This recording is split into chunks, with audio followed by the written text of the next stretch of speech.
And she's sweet, see her coming down the street. Now Ice Cube Mary, confidentially, and she's sweet, and she nice. Look her over once or twice.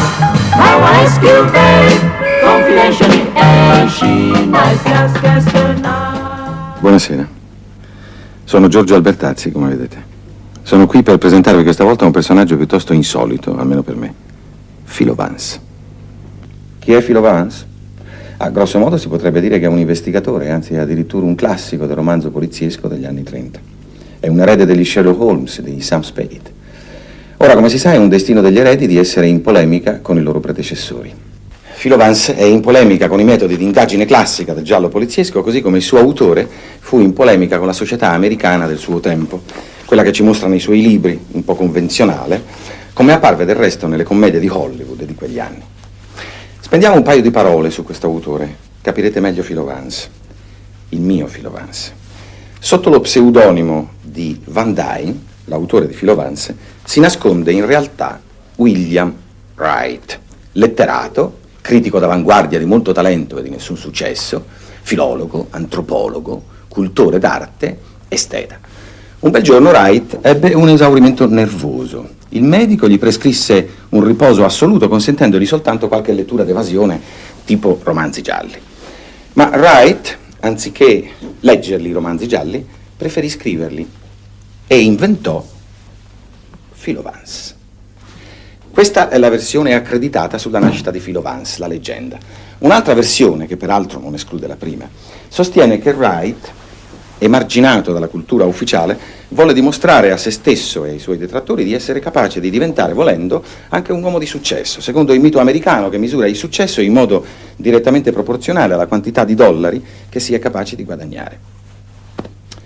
Perciò, se qualche volta Philo Vance vi sembrerà troppo saccente, cinico e forse un po' antipatico, pensate al suo autore, che non a caso fu definito dal critico Mencken il più affascinante e antipatico che avesse mai conosciuto.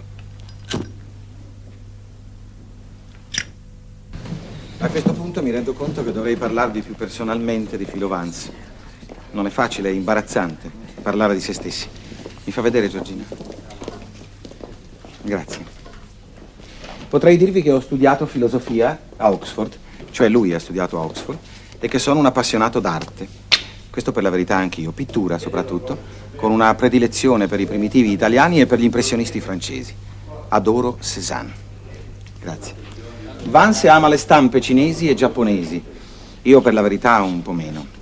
La sua collezione privata è considerata una delle più importanti degli Stati Uniti, purtroppo non posso dire altrettanto della mia. La mia collezione può apparire eterogenea a prima vista. Il fatto è che io detesto la specializzazione, in ogni campo. Il mio amico John Markham, il procuratore distrettuale di New York, dice che io ho delle cognizioni troppo universali per accettare di specializzarmi in qualche cosa. Può sembrare un complimento, ma in realtà non lo è. Luci, per favore. In realtà Markham mi accusa di dilettantismo.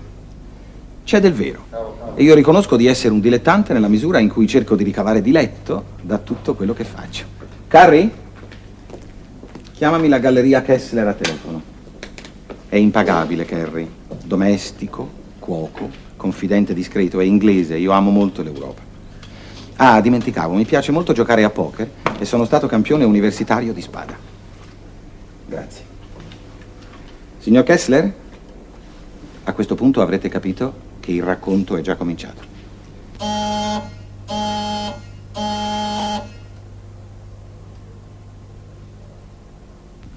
Il signor Markham. Ah, John, vieni avanti, John. Scusa la mia irruzione, Vance, ma sono venuto per mantenere fede a una mia promessa. Alvin Benson è stato assassinato. Ah, davvero? Sì. Non è una gran perdita, ha fatto la fine che si meritava. Non vedo perché sei così agitato, John. Siediti. Non sarai mica stato tu ad ucciderlo. Io sono il procuratore distrettuale di questa città, Vance. Prima bevi una tazza dell'impareggiabile caffè di Carrie. Alvin è morto, non può più scappare ormai. Io avrei fatto volentieri a meno di occuparmene. Ma il maggiore Benson, fratello di Alvin, il mio vecchio amico, mi ha telefonato chiedendomi di intervenire. Alvin Benson non si smentisce neanche da cadavere. Si occupa di lui niente meno che il procuratore distrettuale in persona. Insomma, vuoi venire con me, sì o no? Sono salito soltanto per questo. Ma sono appena le 9, John, vuoi farmi uscire a quest'ora? Sei stato tu a dirmi che eri curioso di assistere alle investigazioni della polizia su un caso criminale, o sbaglio? Ti ricordi sempre tutto, dono ammirevole, ma questa volta doloroso. Potevo dare un'occhiata alla galleria Kessler, c'è una mostra di Cézanne. Questi piccoli, delicati sgorbi, per me così affascinanti, forse non dicono niente ai tuoi occhi di avvocato. Allora, vuoi accompagnarmi o no, allora? Carri? La mia giacca, cappello e bastone. Ti seguo, John.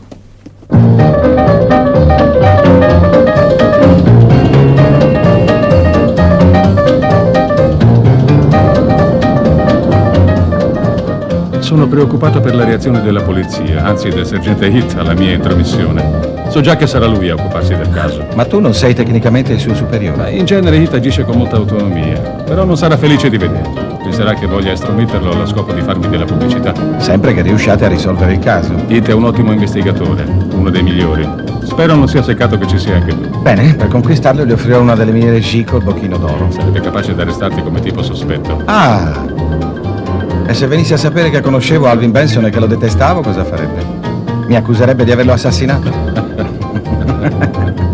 È stato colpito frontalmente. Il proiettile ha trapassato la testa conficcandosi nel rivestimento di legno sotto la finestra.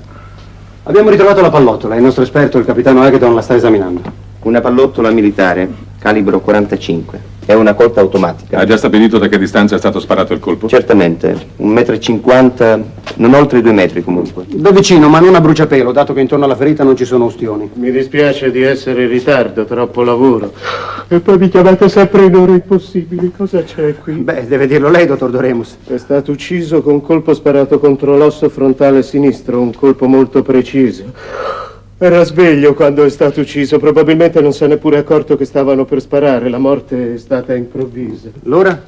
È morto circa 8 ore fa, o forse di più. Potremmo dire con precisione alla 00:30 circa? Potremmo, se volete al più presto i risultati dell'autopsia, fate trasportare subito il cadavere all'obitorio. Nient'altro, arrivederci, signore. Arrivederci. Emery, telefona subito in centrale, fa venire un furgone per portare via il corpo. Sergente? Ho trovato queste nel caminetto. Non è molto, ma non c'è altro. Va bene, puoi tornare in centrale, io vengo subito. Vado via anch'io. Vorrei tenere questa pallottola. Ci sono delle strane rigature che vorrei esaminare. Non ne ha un eccessivo bisogno, vero? Cosa vuole che ne faccia? La tenga pure. Ma stia attento a non perderla. Non la perderò. Capitano Hagedorn, le dice. Sergente, c'è l'agente che stanotte ha prestato servizio nel quartiere, vuol parlarle. Lo faccio venire? Certo. Agente McLaughlin, della sezione 47esima strada. Questa notte ero di ronda in questa zona. Verso mezzanotte ho notato una Bentley ferma proprio qui di fronte. Aveva tutti i fanali accesi e vari arnesi da pesca sistemati sul portabagagli. Quanto tempo pensa che sia rimasta ferma? Non meno di un'ora. Quando sono passato verso le 12:30 era ancora lì. 10 minuti dopo non c'era già più. C'era nessuno a bordo vicino al lato? Nessuno.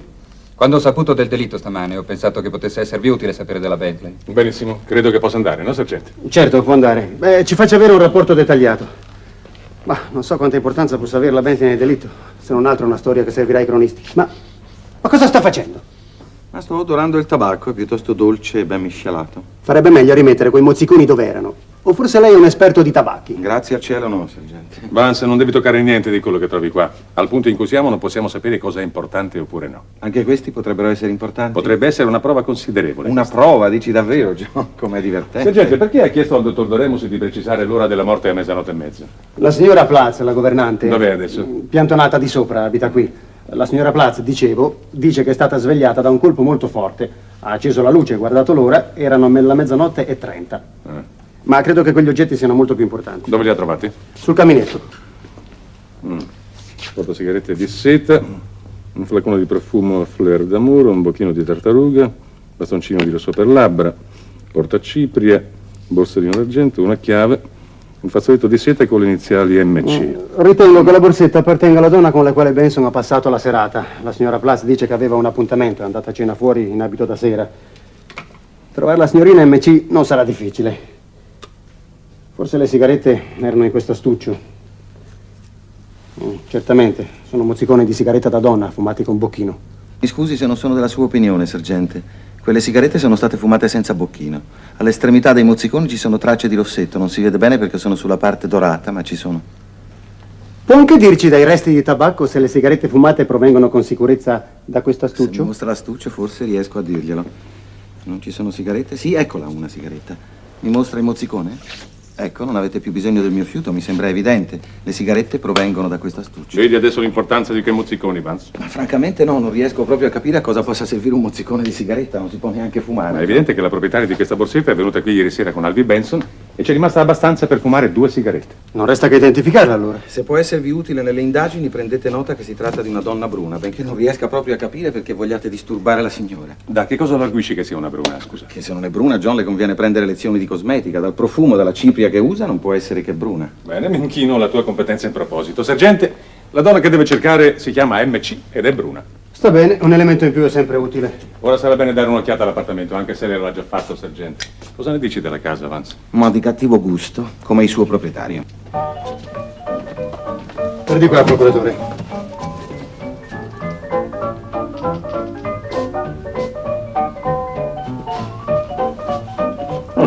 Vance, il nostro amico portava il parrucchino. Lo sapevi? Ma infatti sotto il soggiorno il suo cadavere non ce l'aveva, John, non l'hai notato? Per un procuratore distrettuale è imperdonabile.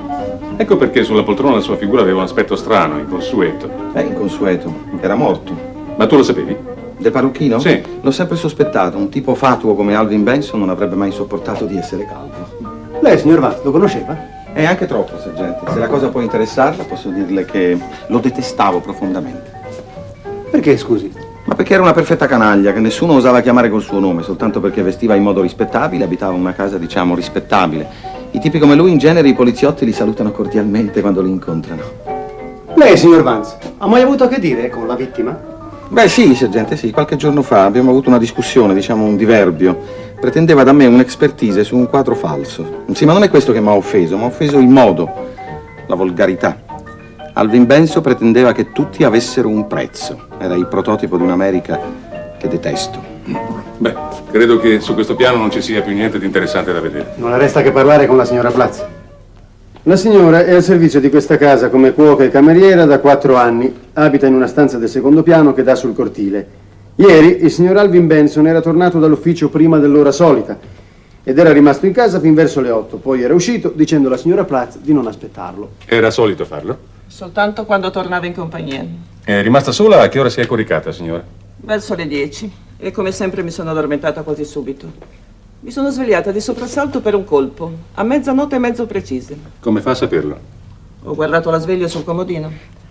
Dopo non ho sentito altro. Perciò ho pensato che quel rumore fosse lo scappamento di un'auto di passaggio e ho ripreso sonno. E non ha sentito nessun altro rumore né prima né dopo quell'ora? Non ha sentito suonare il campanello, per esempio? No, signore. Ed è proprio fuori la mia porta. Lo avrei sentito se avesse suonato. Signora Platz, in questi ultimi tempi non ha notato nulla nel comportamento del signor Alvin Benson che potesse farle pensare a qualche sua preoccupazione, a qualche suo timore? No, signore. Anzi, quest'ultima settimana era di buon umore.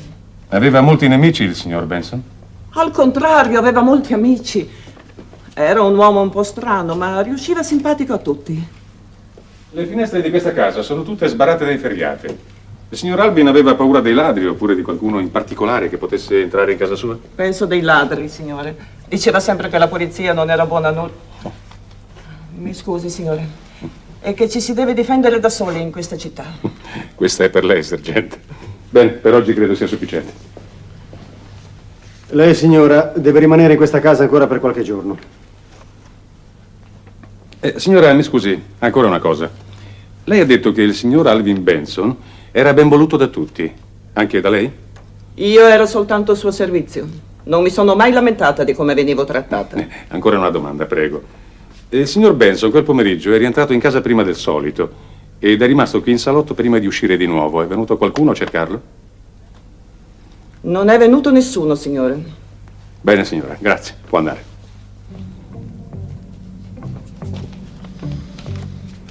Perché mi hai passato queste domande? Ma così vi divertiva. Questo non è un gioco, signor Vance. È un'inchiesta su di un omicidio. Ah sì, è molto interessante, sergente. E anche duro, mi creda. Già, solo che per me è un po' stravagante considerarlo un lavoro. Ho avuto l'impressione che la signora Platz esagerasse molto quando insisteva nel dire che il signor Alvin Benson era simpatico a tutti, compresa lei stessa. Perché, scusi? Un elogio eccessivo implica sempre una contraddizione.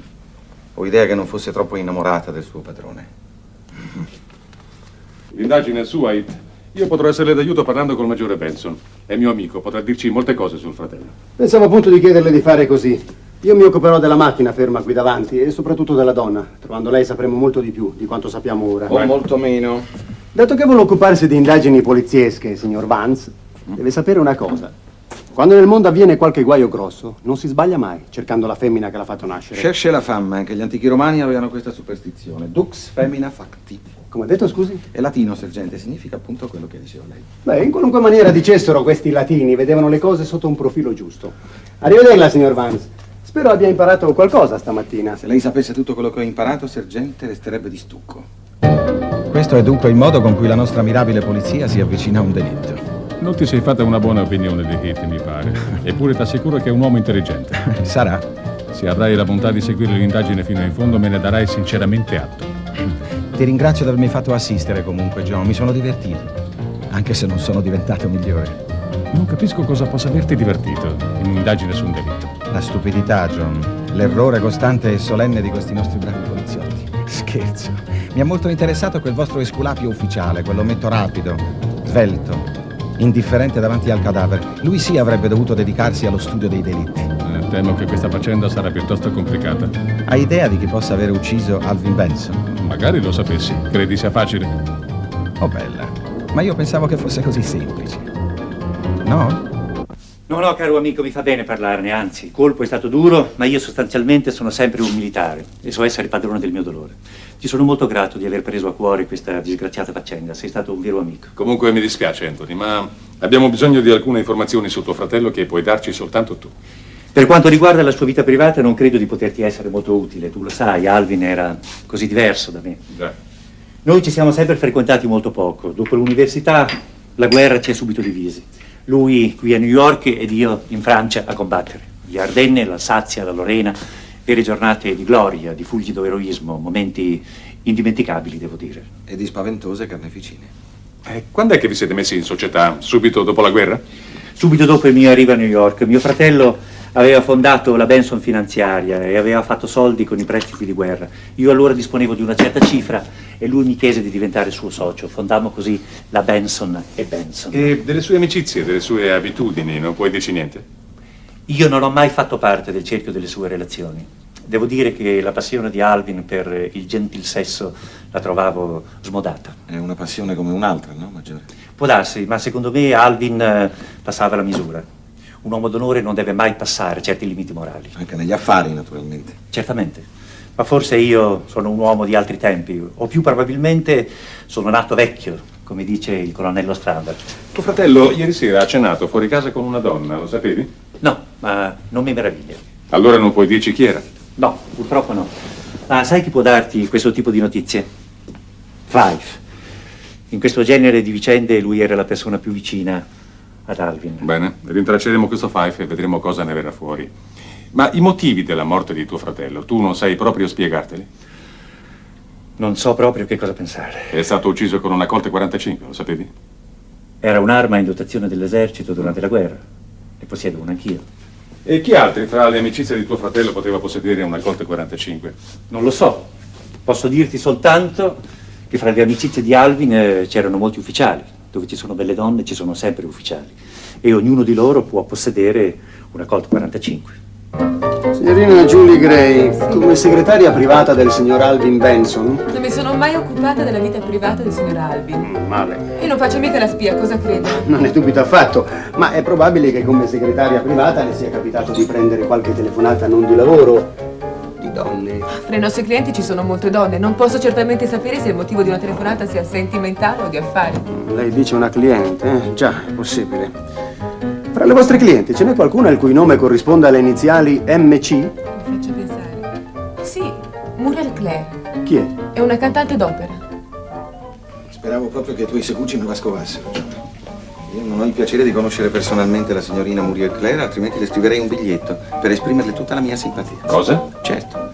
E ora entrerai nel tuo ruolo di giudice, immagino la tormenterai a dovere. Guarda, Vance, che gli indizi contro di lei sono piuttosto pesanti e precisi. Quello che mi stupisce, John, è la facilità con cui sia tu che la polizia vi lasciate fuorviare da quelle che chiamate tracce. Voi trovate un fazzolettino con un monogramma e subito partite in caccia al gran galoppo. Eppure le disavventure di Otello dovrebbero insegnarvi che non basta un fazzoletto a dimostrare una colpa. Insomma, se ho ben capito, secondo te noi dovremmo trascurare tutte le prove tangibili di un delitto. Certamente. Ma come certamente? Certo, John, non sono soltanto inutili, ma pericolose. Voi vi avvicinate a un delitto con l'idea fissa che il criminale sia sempre uno sciocco, un pasticcione. Trovate un indizio e non vi passa neppure per la mente che possa essere stato lasciato lì a bella posta per trarvi in inganno. Sfortunatamente per te sono in possesso di elementi probanti e concreti che concorrono a indicare Muriel Claire l'autrice dell'opus criminale, intitolato L'assassino di Alvin Benson. In confidenza sapresti indicarmi quali sono? Volentieri. E in primis la ragazza era nell'appartamento di Benson nel momento in cui fu sparato il colpo. Non puoi negare la sua presenza, ma i guanti, la borsetta. I suoi guanti e la sua borsetta erano presenti, ma non la ragazza. Sarebbe come se i miei pantaloni fossero in tintoria, John, e tu volessi sostenere che ci sono anch'io. Già, e i mozziconi di sigaretta nel caminetto? Potrebbe avere fumato quelle sigarette in una sua visita precedente. Bene. Il sergente Heath, che tu non stimi... No, lo stimo. Ecco, ci ha pensato e ha chiesto alla governante. Questa pulisce il caminetto tutte le mattine. E durante tutta la giornata, la Claire non è andata nell'appartamento di Benson. Altre prove, John? Certo. Muriel Claire è rientrata a casa sua all'1 di notte e ha svegliato il portiere perché non aveva la chiave. Come vedi, l'ora corrisponde. Non dimenticare che il colpo è stato sparato a mezzanotte e mezza. Che coincidenza, schiacciante. C'è un'altra cosa. La Claire è fidanzata a un certo Lico. Ma no. Un momento, capitano dell'esercito, che quindi dovrebbe possedere un Colt 45. Come vedi, abbiamo già la condizione materiale, lo strumento e forse anche il movente del delitto. Tutto qui?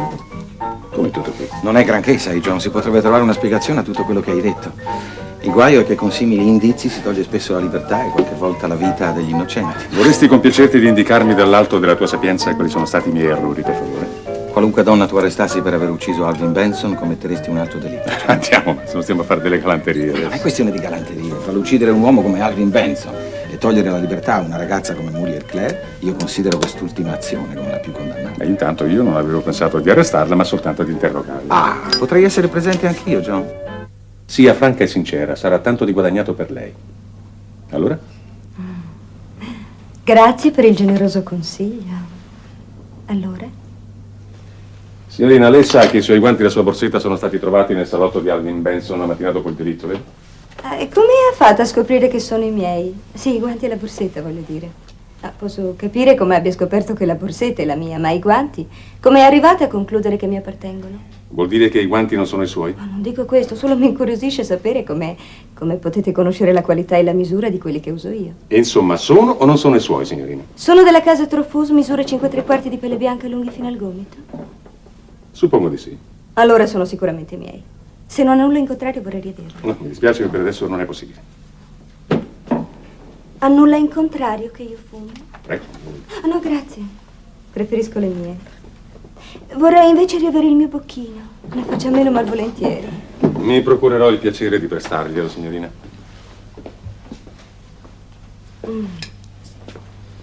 Prego. Ora, signorina, vuol dirmi come mai questi oggetti si trovavano in casa di Alvin Benson? No, signor Markham. Non glielo dirò.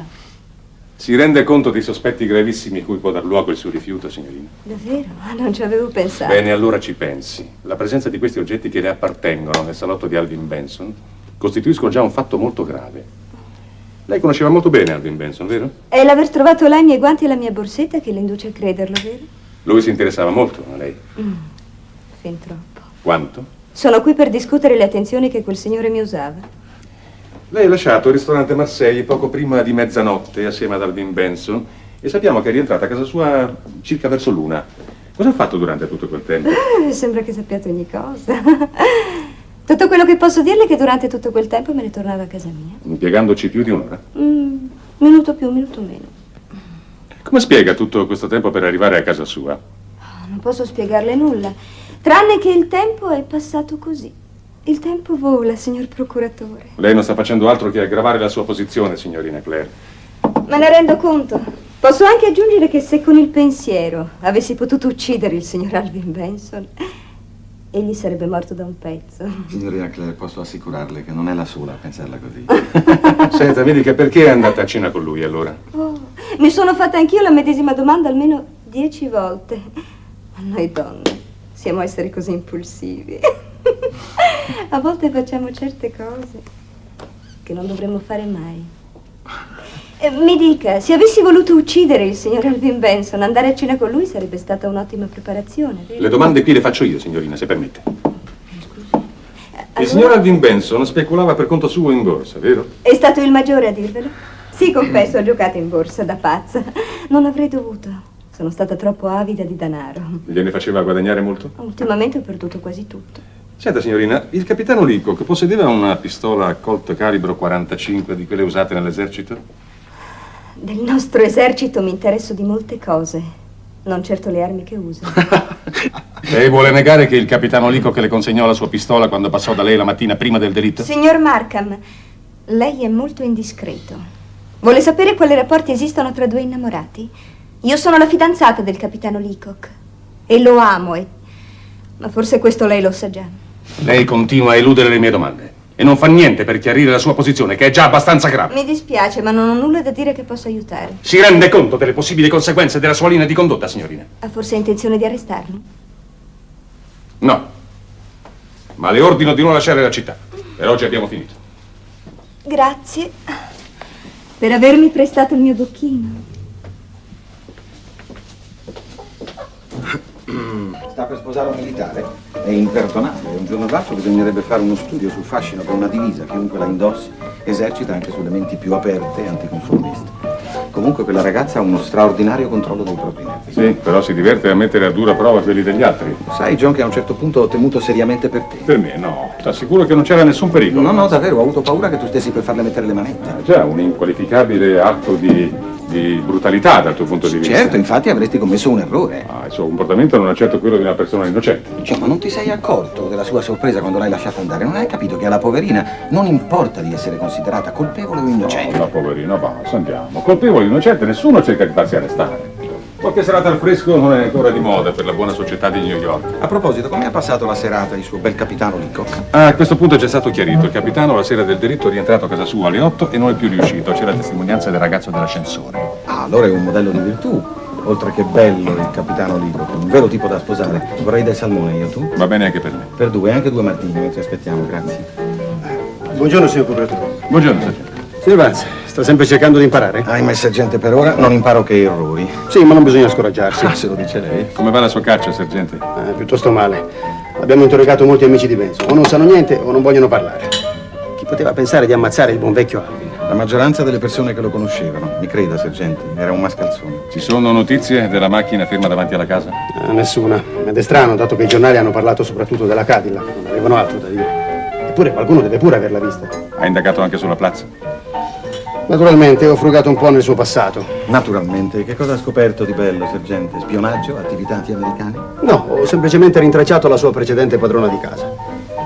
Sembra strano, ma ne fa un ritratto piuttosto positivo. Già, ma per quale motivo avrebbe dovuto uccidere Benson? Per ora non lo so. Sembra che abbia una figlia, però. Sergente, essere madre non costituisce ancora un movente plausibile per un delitto. Sì, ma non si sa dove sia, che dovrebbe avere 20 anni. Per me l'unica traccia valida da seguire a Vance è questa Muriel Clare. Convincite, John, quella ragazza è innocente. Nessuna donna avrebbe potuto sparare quel colpo, lo so con certezza. Scusi, sa, signor Vance, ma crede che queste ragazze di oggi, che fumano in pubblico, che si tagliano i capelli alla maschietta e mostrano le gambe, non siano capaci di maneggiare una Colt 45? Altro che, sergente, perché non prova ad arrestarle tutte? Sicché tu escludi il movente, qualunque esso sia. Ogni uomo ha tante ragioni di uccidere quante ne ha l'assassino. Ma scoprire poi le ragioni per cui uno uccide e l'altro no, questo è appunto questione di carattere, di psicologia individuale. E i vantaggi materiali? Non dimenticare che molti uccidono per interesse. L'idea del cui prodest a chi giova è così sciocca da apparire irresistibile. Uccidete un giudice e potete sospettare l'intera categoria dei magistrati. Ma di la verità, John, anche tu dentro di te non avresti ucciso quel mascalzone di Alvin Benson. Ma tornando alla Claire, devi ammettere che gli unici indizi sono contro di lei. No, non ammetto proprio niente. Se la metti su questo piano di ovvie banalità, allora ti posso dire che esistono indizi anche in altre direzioni. Ne sei certo? Certissimo. E allora ti sfido ad abbandonare la tua teoria e a produrre qualcuno di questi altri indizi. Va bene. Accetto la sfida, anche se è contraria ai miei gusti. Ad uccidere Alvin Benson non è stata né Muriel Clare né nessun'altra donna, John. Andiamo. Dove si va? A casa di Alvin Benson. Sì, ma ti avverto che il corpo è stato portato via e l'appartamento rimesso in ordine. Meglio, non ho nessuna attrazione per i cadaveri. Ah, il tuo genio incompreso, Heath. Non possiamo fargli perdere un'occasione simile. Ma andando passeremo a prenderlo alla centrale. Bene. Adesso che ci hai trascinati qui, vuoi dirci cosa intendi fare? Allora, vediamo. Sergente, lei per caso non ha dello spago in tasca? Io non porto mai. Mi servirebbe anche un metro. Potrei mandare quell'agente che è di fuori per una commissione. Come si chiama? Sneakin. Ecco, Sneakin. C'è un drugstore qui all'angolo. Ah, forse non ce n'è bisogno, sergente. Sneakin? Sì, signore. Potrebbe andare sopra dalla signora Platz e farsi prestare dello spago e 1 metro a nastro, se è possibile. È il procuratore che ne ha bisogno. Grazie. Vance, cosa diavolo intendi fare? Abbi pazienza, John. La pazienza È la virtù dei forti, lo so. Ecco.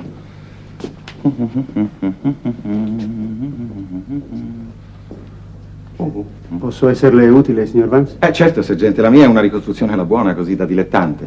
Il suo apporto professionale può risultare determinante. Sia gentile. Potrebbe prendere quella poltrona e trasportarla qui. Vorrei cercare di ricostruire col suo aiuto la situazione della stanza al momento del delitto. Faccia attenzione, sergente, bisogna mettere la poltrona esattamente sui punti tracciati sul pavimento. Anche il più piccolo errore potrebbe risultare fatale. Ecco, Ma se ci hai portato qui per giocare? Vuoi dirmi cosa vuoi fare, per cortesia? La signora Platz non aveva lo spago. Ho pensato che questo gomitolo di lana potesse andare bene ugualmente. Beh, ottimamente, Snake. Dice che quando abbiamo finito, se glielo restituiamo, sta facendo un pullover per la figlia. Perfetto, Sneaky. La signora Platz riavrà il suo gomitolo. John, ti dispiacerebbe ora venire da questa parte col gomitolo il metro? Dammi pure il metro e cerca il capo del filo. Sergente, ora tocca a lei. Ecco. Allora, prenda il filo dall'altra parte del foro. Metta il capo del filo in corrispondenza del segno lasciato sul rivestimento di legno dalla pallottola. Tu tendi il filo, John. Ora abbiamo 2 punti perfettamente segnati della traiettoria del proiettile, il foro lasciato sulla poltrona e il segno lasciato dal proiettile sul rivestimento di legno. John, tendi il filo. Il capitano Hagedorn, perito balistico, ha stabilito che in base alla velocità di uscita di un proiettile da una Colt 45, il colpo è stato sparato dalla distanza esatta di 1,65 metri. Ecco il punto. Tieni, John, qui. Molto ingegnoso. Ma dove vuoi arrivare, Vance? John, io non posso piegarmi, ho un leggero strappo da karate. Ti dispiacerebbe misurare l'altezza da questo punto al pavimento? Sì. Ecco, chinati bene. Ecco, quant'è? 1,42 metri. Benissimo. Sergente, lei non si muova, mi raccomando. Sneakin? Sì, signore. Potrebbe prestarmi la sua rivoltella, per favore? Sì, è il procuratore che deve fare un esperimento. Vuole che tolga la sicura? No, per carità, non lasci così com'è. Il signor Markham per il momento non ha nessuna intenzione di sparare. Ecco, John, tieni la rivoltella alla stessa altezza. Dammi. Sergente? Ecco, ha finito. Può venire, grazie. Allora, John, mira alla mia fronte. Ecco, evita di premere il grilletto, altrimenti non saprai mai chi ha ucciso Alvin Benson. Sergente, le dispiacerebbe misurare l'altezza della canna della rivoltella al pavimento? Con esattezza. 1,42 metri. Perfetto. Quanto sei alto, John? 1,77 metri. Ecco, questa è con certezza, centimetro più, centimetro meno, l'altezza dell'assassino. Ecco perché esclusi subito che a sparare potesse essere stata Muriel Claire. Quella deliziosa ragazza è alta sul 1,60 m. Con i tacchi arriverà al massimo a 1,65 m. Dammi la rivoltella, John. Un buon tiratore, come si sa, quando mira a un bersaglio piccolo, tiene il braccio teso per avere il mirino in linea col bersaglio, esattamente come hai fatto tu, John. Grazie, Sneakin. Non dimentichiamolo, l'assassino di Alvin Benson è un ottimo tiratore, altrimenti avrebbe scelto un bersaglio più grande, cioè il corpo, e avrebbe sparato più di un colpo. Ma l'assassino potrebbe essere anche alto più di 1,75 m. Ah, certo, John. Più alto, ma mai più basso. Il capitano Leacock è alto più di 1,80 m, mi pare, vero? Io non avevo pensato finora al capitano Leacock come all'autore del delitto. Certo, perché ti avranno raccontato che Leacock quella sera si è comportato da bravo figliuolo e è andato a dormire con le galline. Ci penserò io a controllare l'alibi di questo signore. Se ha mentito lo scoprirò, potete esserne certo. Ma e la signorina Claire? I suoi guanti e la borsetta perché erano qui? Soprattutto i mozziconi di sigaretta nel caminetto, come si spiegano allora? Sergente Heath, consegni pure alla signora Platz il suo gomitolo di lana e le dica se può scendere, per favore, il procuratore vorrebbe parlarle. John, questa volta la interrogo io. Le ripeto che nessuno è venuto qui nel pomeriggio. Il signor Alvin è rimasto solo tutto il tempo, fino a quando è uscito. Signora Platz, se dirà la verità non potrà accaderle nulla, altrimenti avrà dei fastidi. Ma lo giuro, in nome di Dio. Ma lasciamo stare il signore. Quanto tempo rimase qui la persona che venne in visita al signor Alvin quel giovedì pomeriggio? Allora, a che ora venne? Qui non è venuto nessuno, glielo giuro. Signora, lei si sta comportando scioccamente. Noi siamo qui per sapere la verità e la sapremo. Ho detto la verità. E dirò io allora come sono andate le cose, signora. Verso la fine di quel pomeriggio lei sentì suonare la porta, andò ad aprire e si trovò davanti una ragazza graziosa, elegante, che le chiese di parlare col signor Alvin. Non è vero. Lei introdusse qui la ragazza che si mise seduta proprio dove è seduta lei adesso. Più tardi lei servì il tè per due, ci sono ancora qui le tazzine, come vede sono ben informato. Signora, non si ricorda che tipo era quella ragazza? Le verrò in aiuto io. Non molto alta, capelli sul castano. Allora, signora, cosa ha da dire? Qui non è venuto nessuno. Signora Platz, dal suo atteggiamento devo dedurre che lei conosce molto bene quella ragazza e che ha un interesse personale a non far sapere che è stata qui. No, non l'avevo mai vista. Finalmente si è decisa, signora Platz. Allora, era veramente la prima volta che la vedeva qui? La prima volta. A che ora venne? Mezz'ora dopo che il signor Alvin è tornato dall'ufficio. Ma lui non l'aspettava, cioè non mi aveva detto che sarebbe venuta. Signora Platz, perché non mi ha parlato ieri di questa visita? Ma credo che la signora temesse di esporre la ragazza a qualche sospetto, John. Non è così? Sì, signore, non volevo che venisse coinvolta, sospettata. Avevo un'aria così tranquilla, di ragazza per bene. Certo, noi sappiamo che è innocente, non ha niente da temere per lei. Non si ricorda, signora, se durante quell'incontro accadde qualcosa di particolare, diciamo? No, io entrai un attimo per il tè. La ragazza sembrava irritata. Il signor Alvin era allegro, rideva. A un certo momento, scherzando, il signor Alvin provò come stavano dei gioielli al collo della signorina. Dei gioielli? Quali gioielli? I gioielli che erano in un piccolo scrigno turchino, lì su quel tavolo. Ah, quei gioielli erano su questo tavolo? Sì. E li aveva portati la ragazza arrivando? No, li aveva portati il signor Alvin quando è tornato dall'ufficio. E allora, signora, come fa lei a sapere che i gioielli erano contenuti in quello scrigno se li vide soltanto indosso alla ragazza? Li avevo notati mentre il signor Alvin era andato di là in camera da letto a telefonare, poco prima che venisse la signorina. La quale signorina poi uscì sola da qui? Sì, il signor Alvin sta lì per andare a cambiarsi. Grazie, signora Platz. John, io credo di aver finito. Beh, come facevi a sapere che Muriel era andata da Benson quel pomeriggio? Ho supposto.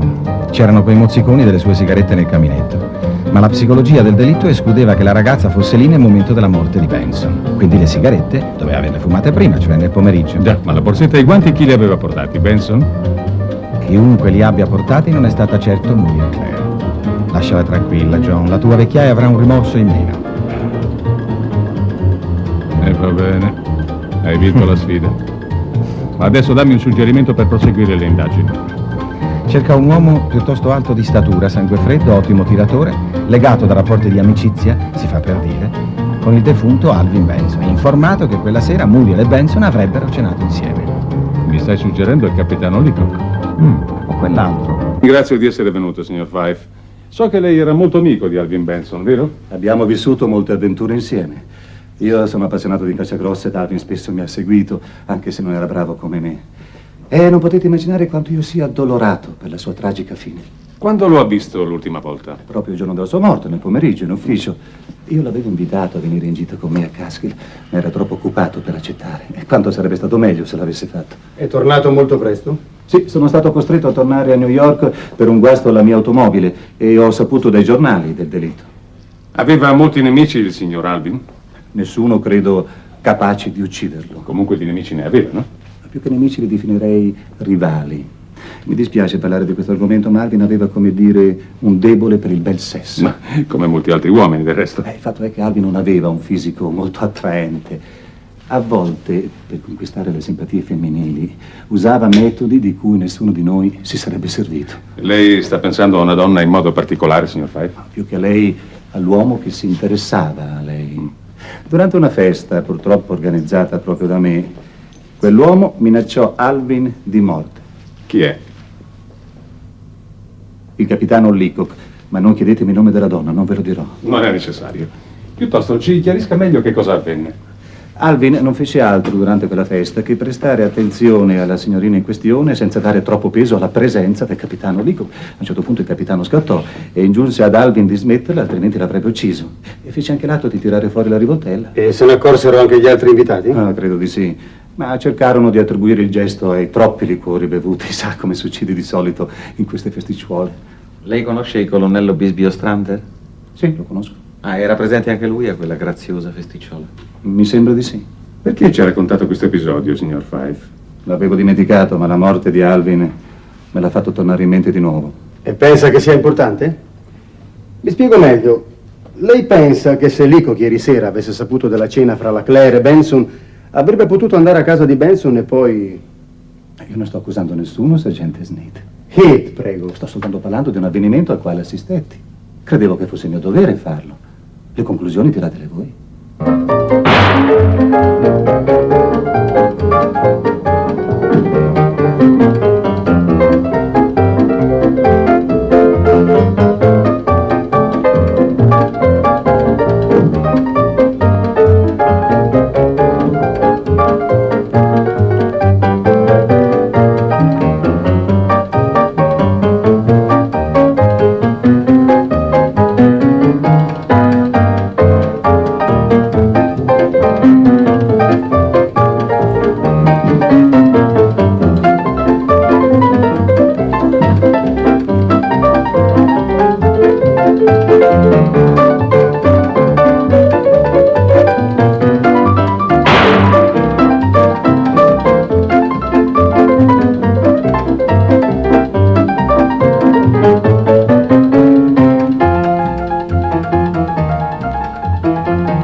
Stavate cercando me? Anthony, non sapevo che anche tu frequentassi questo club. Senti, conosci un certo capitano Leacock? Philip Leacock, un ottimo ufficiale, anche se troppo impulsivo, infiammabile direi. Eri presente anche tu alla festa di Fife quando Leacock minacciò tuo fratello? Sì, anche se non ho molta simpatia per questo genere di riunioni. Comunque fu Alvin ad insistere tanto. Ed è proprio vero che Leacock tirò fuori la pistola? Ma ora che me lo fai ricordare, mi pare che fosse Leacock a fare il gesto di estrarre la rivoltella. Comunque fu una cosa di poca importanza.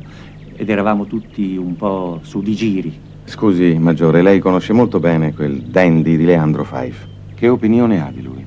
Un'opinione molto precisa. È un tipico esemplare di giovane fannullone, giovane per modo di dire, perché ormai a 40 anni li dimostra tutti, nonostante le saune, i massaggi, quelle cose che si fanno oggi. Le uniche imprese della sua vita sono stati alcuni safari di caccia grossa anni fa.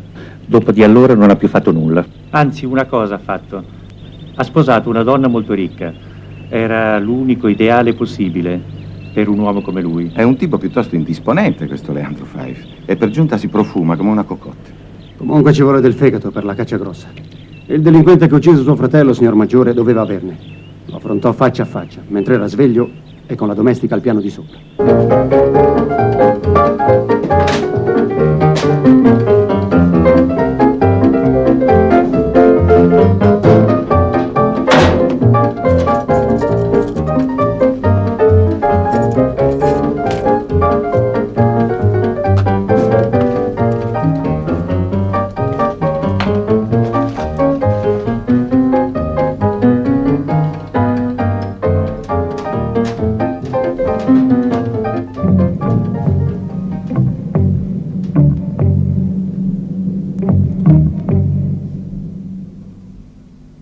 Forse sospettato di complicità per la morte di Alvin Benson?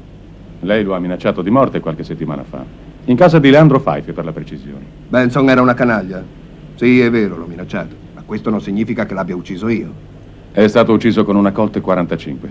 Una di quelle pistole usate dall'esercito americano in guerra. Sì, l'ho avuta anch'io. E adesso dov'è la sua pistola? Smarrita. Smarrita o prestata? Smarrita, ne sono sicuro, in Francia. Ci pensi bene. Forse non l'ha smarrita, forse l'ha prestata a qualcuno. Le ripeto che l'ho smarrita. Sì, va bene, le credo, le credo. Lei sa che la signorina Muriel Clare cenò con Alvin Benson la sera del delitto? Non sarebbe meglio lasciare la signorina Muriel fuori da questa storia? Non è possibile, troppi elementi la collegano al fatto. I suoi guanti e la sua borsetta sono stati trovati nel salotto dove fu ucciso Alvin Benson. Questa è una menzogna. No, capitano, purtroppo questo è vero. Ma potrebbe esserci una spiegazione diversa. Forse può darla proprio lei al procuratore Markham. Muriel si incontrò con Benson per affari. Lei ne era al corrente? Sì, certo. Capitano, lei è molto innamorato di Muriel Clare, vero? Sì. E ho molta fiducia in lei, se è questo che vuol sapere. Tra lei e Benson non c'era niente. Lei non lo sopportava. Lo odiava. Ah, anche lei. Questo è senza dubbio un elemento compromettente. Perché compromettente, John? Scusa, saremmo tutti compromessi a questo punto. Lei non potrà provare niente contro Muriel, perché io la difenderò. Bravo, capitano. Le sarò sempre vicino, perché ho fiducia in lei. E non ho bisogno di prove per essere sicuro della sua innocenza.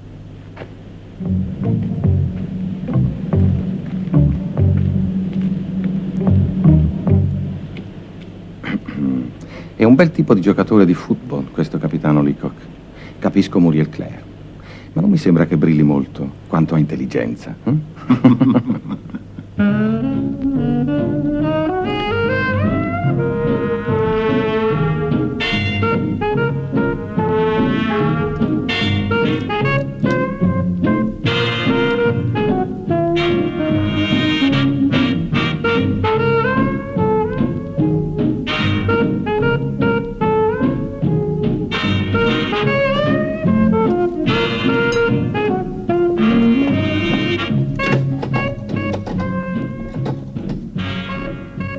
Mi passi il capitano Leacock, per favore? Al Country Club? No, a casa. Il capitano non è ancora rientrato. Grazie.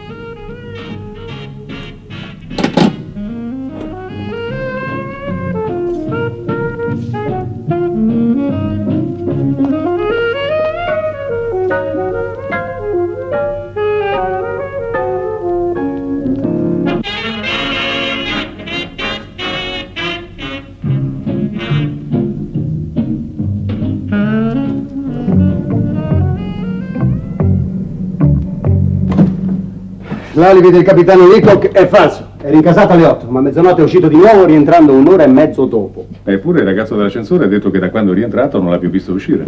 La mia specialità è far parlare la gente quando capisco che sta mentendo. Questa volta ho interrogato io personalmente il ragazzo dell'ascensore e ha parlato. Leacock lo ha pagato perché mentisse con la polizia. Beh, ormai abbiamo la soluzione di questo caso. Chi vive sperando? Vance, ma allora non vuoi proprio ragionare. Leacock ha saputo della cena, è andato a casa di Benson, li ha trovati insieme e ha ucciso il rivale. Allora abbiamo tutto. Tempo, luogo, strumento e anche l'altezza giusta, Vance. A parte l'altezza, mi sembra queste parole di averle già sentite a proposito di Muriel Clare. Leacock non è un mostro di fantasia, John, ma da questo a uccidere... Ma non l'ha visto impallidire quando il signor procuratore gli ha chiesto della rivoltella? Ma per forza ne aveva una uguale. Ma perché, scusi, sergente, lei non si spaventerebbe se, essendo innocente, qualcuno le mostrasse, che so, il suo berretto trovato sul luogo del delitto? Sergente, controlli il capitano Leacock, lo faccia seguire, così avremo anche la prova. Agite con prudenza. La mia modesta opinione è che vi troviate davanti a un complotto. Un complotto? È un complotto delle circostanze. Quando sarete in preda ai rimorsi non avrete altra giustificazione, la scusa del complotto vi tornerà utile. Mi avevi quasi spaventato, Vance, per fortuna non c'entra la politica. John, io ti lascio, ho un lavoro da fare. Un lavoro? Tu lavori, Vance, mi meravigli. Un'expertise su un quadro esposto al Louvre, concerto campestre. Finora è stato attribuito al Tiziano, io sono convinto che è del Giorgione. Fortunatamente non vede soltanto i nostri di errori. Fortunatamente vedo anche i vostri, sergente. Spero così di risparmiarvi una vecchiaia grave di rimorsi. Vieni a cena con me, John? Volentieri, il tuo Carri è un cuoco impareggiabile. Fa del suo meglio, è un perfezionista come me. Ti dispiace se invito anche Bisbee Ostrander? Ah, il famoso colonnello Strander, di cui hai chiesto informazioni in questi ultimi giorni. Sì, è il patriarca dell'ambiente in cui viveva Alvin Benson. Sa tutto di tutti, è un gazzettino, anche se è un Lylab. Cosa? È greco, John, è un chiacchierone, vuol dire. Andiamo. Avrei voluto telefonarle prima, procuratore. Qualche idea personale sul delitto me la sono fatta e potrebbe essere anche utile. Lei conosce tutti gli amici di Benson? Io conosco tutti in questa città. Ma è l'uomo più informato di New York, John, te l'ho detto, è un sibarita. Per farlo venire qui oggi a quest'ora ho dovuto minacciarlo. Che cosa ne pensi del capitano Leacock, Bisbee? Avete messo gli occhi sul capitano Leacock? Già, potrebbe essere anche lui, così innamorato, geloso di Muriel, una bella donna. Alvin Benson era pazzo di lei. Se avesse avuto 20 anni di meno. Tu sei già irresistibile così per le donne. Il capitano Leacock è un brav'uomo, ma di temperamento focoso, geloso. È uno di quelli che metterebbe le donne sul piedistallo e andrebbe in galera per mantenercele. È un sentimentale, un cavaliere dell'ideale, capace di far saltare il cervello ad un rivale così senza discutere. E come gioca a poker? È freddo, calmo? A poker?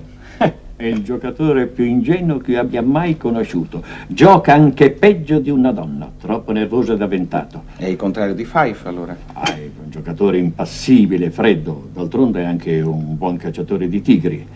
Però a poker ha il suo lato debole. Non è un giocatore scientifico. Per me Fife è capace di uccidere un uomo e dopo 5 minuti dimenticarsene. È un sanguinario. Allora, è questa, la riconosci? Non c'è alcun dubbio, sergente. Non ci sono più le canne da pesca, ma la Bentley è la stessa. Non hai letto il giornale, tu? Non sapevi che stavamo cercando questo maledetto cassone? Perché non hai parlato?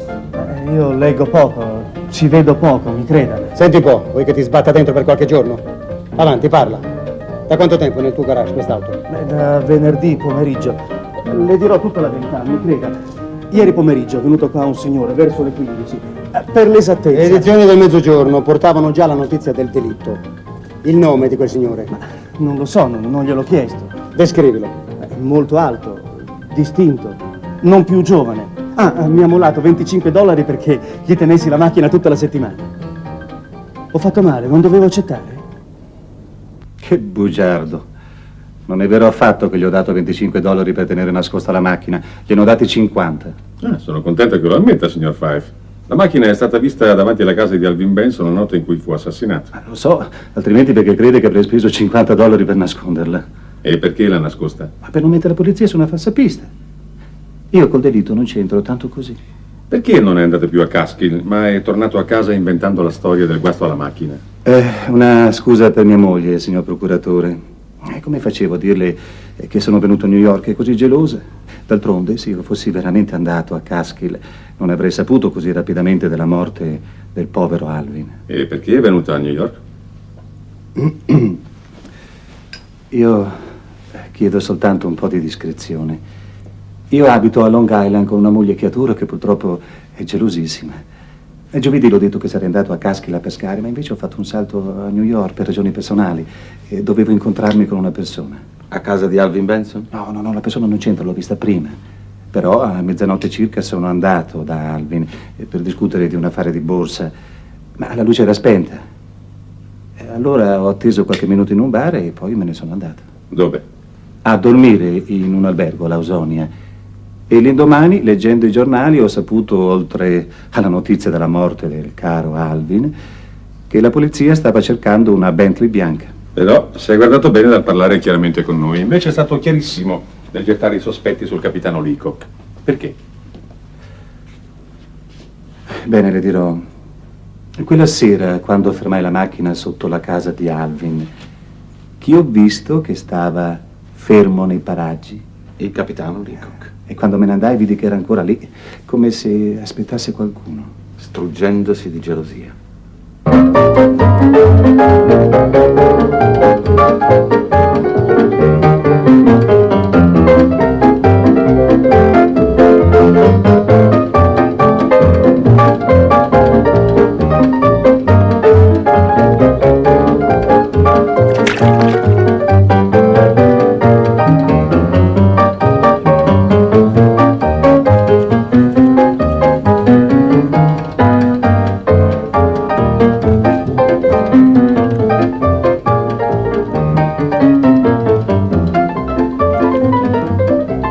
Mi passi il sergente Heath, per favore. Ormai non ho più dubbi. Darò ordine di arrestare il capitano Leacock. John, prima di lasciarti commettere un errore così iniquo e insensato dovrai farmi buttare fuori con la forza. E fra una settimana, quando sarà noto il vero colpevole, tu sarai lo zimbello della città e un eroe, un martire popolare, che ha osato sfidare il procuratore distrettuale sacrificando la sua libertà sull'altare della giustizia, della verità e... Non è più necessario, grazie. Senti, Vance, se tu non mi lasci dirigere questo ufficio come voglio io, chiamo i miei uomini e ti faccio arrestare. Si può sapere perché ti interessi tanto a questo capitano Leacock? Ma John, tu credi davvero che io mi interessi di un ufficiale qualsiasi? Io mi interesso di te, John, amico mio. Non voglio che tu commetta un errore che potrebbe nuocere più a te che allo stesso Leacock. Fra poco credo che avrò la prova sicura dei miei sospetti. E neppure tu con tutti i tuoi cavilli riuscirai a distruggere questa prova. Ma io non li chiamerei i cavilli. In ogni caso aspetto fiducioso la tua indistruttibile e inconfutabile prova, John. Mi creda, si fidi di me. Per salvare il capitano Leacock, lei si sta mettendo nei guai, signorina. Io non so di che guai lei stia parlando. E poi il capitano Leacock è il mio fidanzato. Questo lo so, diamine, ma non ha scampo. La sua è una fatica inutile. E poi, mi scusi, sa, ma quel tipo non lo merita. Perché, scusi? Chi l'autorizza a pensarlo? Beh, non è stato un atto coraggioso né leale da parte sua venire a nascondere la rivoltella qui, in casa sua. Io non so di che rivoltella le stia parlando. Signorina, un nostro agente controlla la casa e lui ha visto uscire di qui il capitano Leacock, raggiungere il country club, allontanarsi dalla palazzina con l'aria di chi vuol fare 4 passi, avvicinarsi al fiume e gettarvi l'arma del delitto. Non è vero, lei sta mentendo. Io sono un pubblico ufficiale, quindi non posso mentire. Posso invece accusarla di essere stata complice del capitano, a meno che lei non parli. Sergente, lei è mai stato innamorato? Io sono sempre stato nella polizia. Allora cosa vuol capire? Che con un poco di buona volontà da parte sua il caso sarebbe risolto e lei potrebbe vivere tranquillamente e pensare alla sua carriera di cantante. Il modo di agire di quel capitano l'ha messa con le spalle al muro. Esca subito di qui. Io non ho niente da dirle. No, ma è stupido agire così. Io stavo solo cercando di Se aiutare. ha un mandato di arresto faccia pure, altrimenti mi liberi subito della sua odiosa presenza. Odiosa? Sì, odiosa e inutile. Non vi aiuterò mai a mettere nei guai il capitano Leacock. Mai! Ho riflettuto molto prima di venire, ma credo che sia utile per la tua inchiesta sapere quanto mi ha riferito la signorina Gray. Bene, la ringrazio di essere venuta, signorina. Vuol dire anche noi ciò che ha riferito il maggiore Benson? Certamente, signor procuratore, sono qui per questo. Il pomeriggio di giovedì, il giorno del delitto, il signor Fife venne nell'ufficio del signor Alvin Benson. Parli pure, signorina, non abbia paura. Ma io non ho paura. La mia stanza è proprio accanto a quella dell'ufficio e le voci dove sto io si sentono molto distintamente e soprattutto quando si parla a voce alta, litigando. E quel pomeriggio litigavano? Sì. Lei ha sentito qualcosa di preciso? Sì, parlavano di una cambiale, di una scadenza e spesso ho sentito la parola suocero. Poi?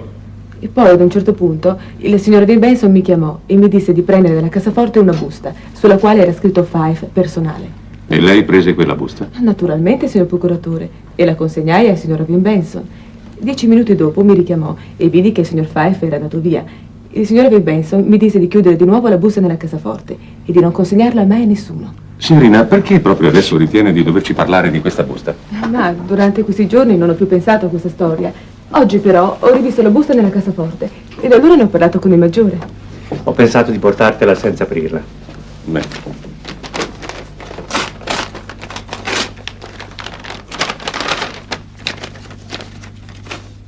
Un assegno, firma di Alvin Benson di $10.000 a favore di Leandro Fife.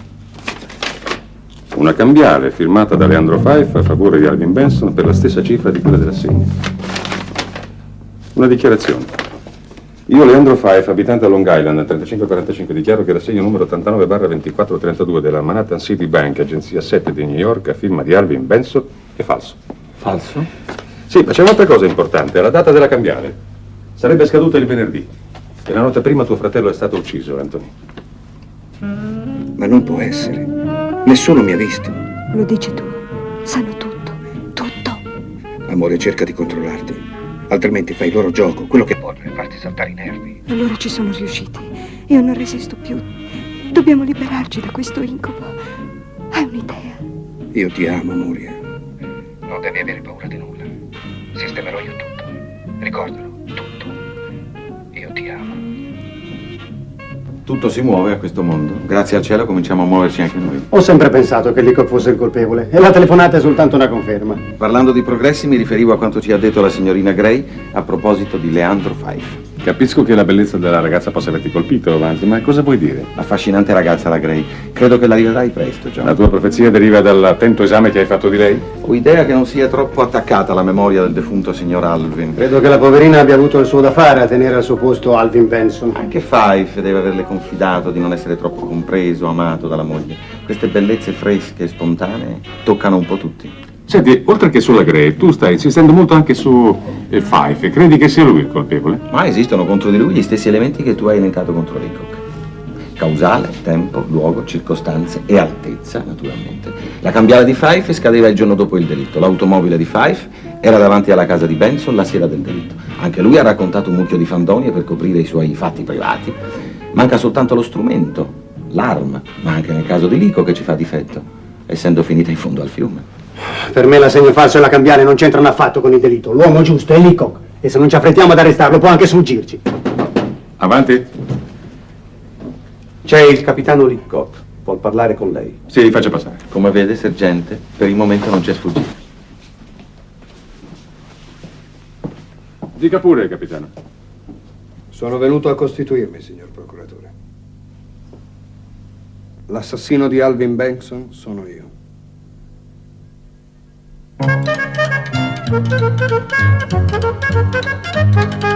And she's sweet, see her coming down the street. Now I ask you very confidentially, and she's sweet, and she nice. Look her over once or twice.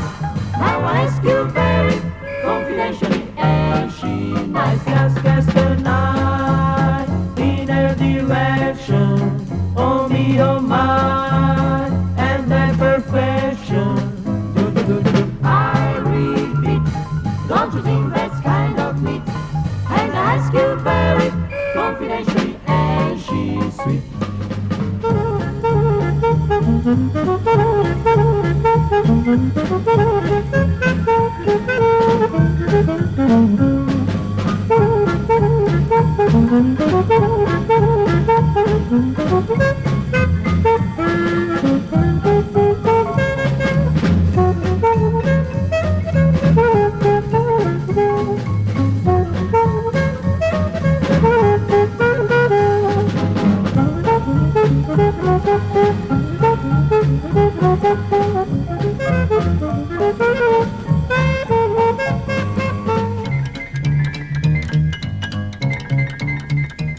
Buonasera.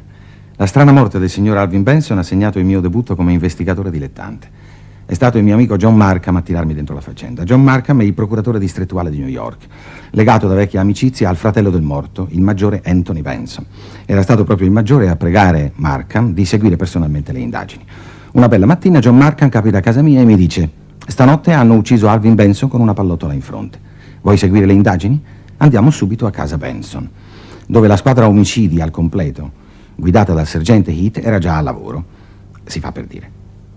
Il morto stava seduto su una poltrona nello studio, in giacca da camera e in pantofole, con un libro ancora in mano e un piccolo foro sulla fronte. Ho notato che Alvin non portava il parrucchino, con il quale era solito nascondere a tutti la sua calvizie. Ho cercato di dirlo, ma nessuno mi ha dato ascolto. Il sergente Heath ha riferito a Markham di avere già interrogato la vecchia governante di Alvin, la signora Platz, e poi ha annunciato trionfalmente di avere trovato sulla mensola del caminetto dello studio una borsetta da donna contenente un paio di guanti da sera, un portasigarette d'argento e un fazzoletto di seta con le iniziali MC. La deduzione del sergente a questo punto è lampante. La signora o signorina MC è da considerarsi l'assassina. La sera prima, infatti, Alvin Benson aveva cenato al ristorante Marseille in compagnia di una bella ragazza. Chi l'aveva visto? Il colonnello Strander, una specie di gazzettino della città allegato da affari con Alvin Benson. Si rintraccia la signorina MC. Sì, si tratta di una signorina che, rispondente al nome di Muriel Clare, una graziosa cantante lirica. Interrogata, Muriel Clare ammette che i guanti e quella borsetta sono suoi, ma si rifiuta di dare altre spiegazioni. A questo punto il sergente Heath non ha più dubbi e minaccia l'arresto. Decido di entrare in azione. Conduco a casa Benson il mio amico John Markham e il sergente Heath e dimostro loro scientificamente che la persona che ha sparato quel colpo deve essere alta almeno 1,75 m. La signorina Muriel Clare raggiunge a malapena il 1,62 m. La salvo, ma a questo punto la storia si complica. Infatti, la sera del delitto è stata notata, fuori dalla casa di Alvin Benson, una Bentley bianca. Risulta essere di proprietà di un certo Leandro Fife, un poco di buono, ex eroe di caccia grossa, legato anche lui per affari con Alvin Benson. Mi pare di aver detto tutto. Ah, no, mi dimenticavo il capitano Philip Leacock. Già, questo Philip Leacock è il fidanzato di Muriel Clare. Sì, è gelosissimo di Alvin Benson, tanto da avere minacciato Alvin una sera in presenza di amici durante una festa. La cosa più importante però è questa, che stamani l'ineffabile capitano Leacock si è presentato nello studio del mio amico John Markham, il procuratore, dichiarando di essere lui l'assassino, di avere ucciso lui, Alvin Benson. Il sergente Heath è esultante, io un po' meno. Credo di sapere chi ha ucciso Alvin Benson, ma non ve lo dirò. Prima di tutto perché non ho le prove, e poi perché siamo appena a metà della vicenda. Non sarebbe corretto, non vi pare?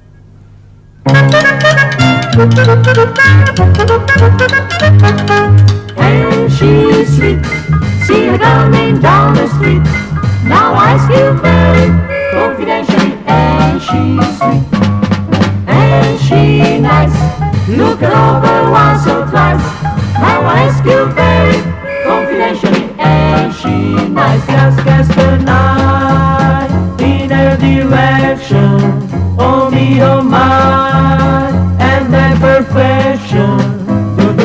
I repeat, don't you think that's kind of neat? Finalmente i nostri guai sono finiti. Ma io ho paura che i nostri, anzi i vostri guai, siano appena cominciati, John. Ma come? Non creda a questa confessione. Se sapesse quanto è strana questa confessione, sergente, si sentirebbe venire i brividi. Non vedo cosa ci sia di strano. Leacock ha capito di essere perduto e da uomo d'onore ha preferito costituirsi. Il senso dell'onore del capitano Leacock, che ci giuro anch'io, tuttavia. Senti, ma tu sei ancora convinto della sua innocenza? Perché avrebbe confessato allora? Ma perché ha deciso di vestire l'armatura del cavaliere antico, si è gettato nel lagone per salvare la sua bella. Ah, per me il caso è chiuso. I giornalisti aspettano che dia loro qualche notizia. Aspetti 48 ore, 2 giorni. John, tu avrai il tuo assassino, io potrò tornare ai miei Cézanne. Senti, ma secondo te noi cosa dovremmo fare allora? La scena teatrale del capitano Leacock ci ha distratto da un fatto molto più importante. Fife e la sua cambiale, John. Vede, la mia situazione familiare non è molto felice. E tutto il denaro è di mia moglie e suo padre mi trova decisamente antipatico. Io avevo bisogno di denaro e falsificai quell'assegno, ma poi spiegai tutto ad Alvin. Anzi, come prova della mia buona fede, gli diedi anche la cambiale e la dichiarazione. Ed è stata questa la ragione del vostro litigio di giovedì pomeriggio in ufficio? Avete anche saputo di questo piccolo incidente, ma fu una sciocchezza, una divergenza circa i termini del nostro accordo. Sì, però il giorno dopo la cambiale sarebbe scaduta e lei quella notte è andato a casa di Alvin Benson. Io sono passato da Alvin per chiedergli di aspettare per l'incasso ancora qualche giorno. Ma la casa era buia e allora sono andato via senza entrare. Alvin Benson accettò la cambiale senza pretendere nessuna garanzia? Ah, certo, io e Alvin eravamo molto amici. Ma anche un amico può pretendere una garanzia per una somma così forte? No, nessuna garanzia. Alvin si fidava di me. E inoltre aveva anche la dichiarazione, non aveva nulla da temere. Credo di avere su Fife qualcosa che possa interessarvi. Soprattutto lei, signor Vance. Dica, sergente, la vita privata di Fife mi interessa moltissimo. Sono stato a Long Island. Il nostro Fife abita in una villa piuttosto bella, ma il denaro è tutto della moglie, cioè del padre della moglie. Sergente, lasci stare le disavventure coniugali di Fife. Ci parli piuttosto delle sue relazioni extraconiugali. Ma sa che lei mi sorprende, signor Vance? Perché? Perché ho intuito che Fife tradisce la moglie? C'è un'altra donna, infatti. Abita a New York e spesso telefona a un drugstore vicino alla villa di Fife, lasciando messaggi per lui. Anche Fife chiama la donna da quel telefono. Lei sarà certamente riuscito a ottenere dal proprietario del drugstore il numero di telefono della donna, sergente. Ho fatto di più, signor Vance. La donna si chiama Paula Banning, è vedova e abita al numero 269 della 75esima strada. And she's sweet, see her coming down the street. Now I ask you very confidentially, and she's sweet, and she nice. Look her over once or twice.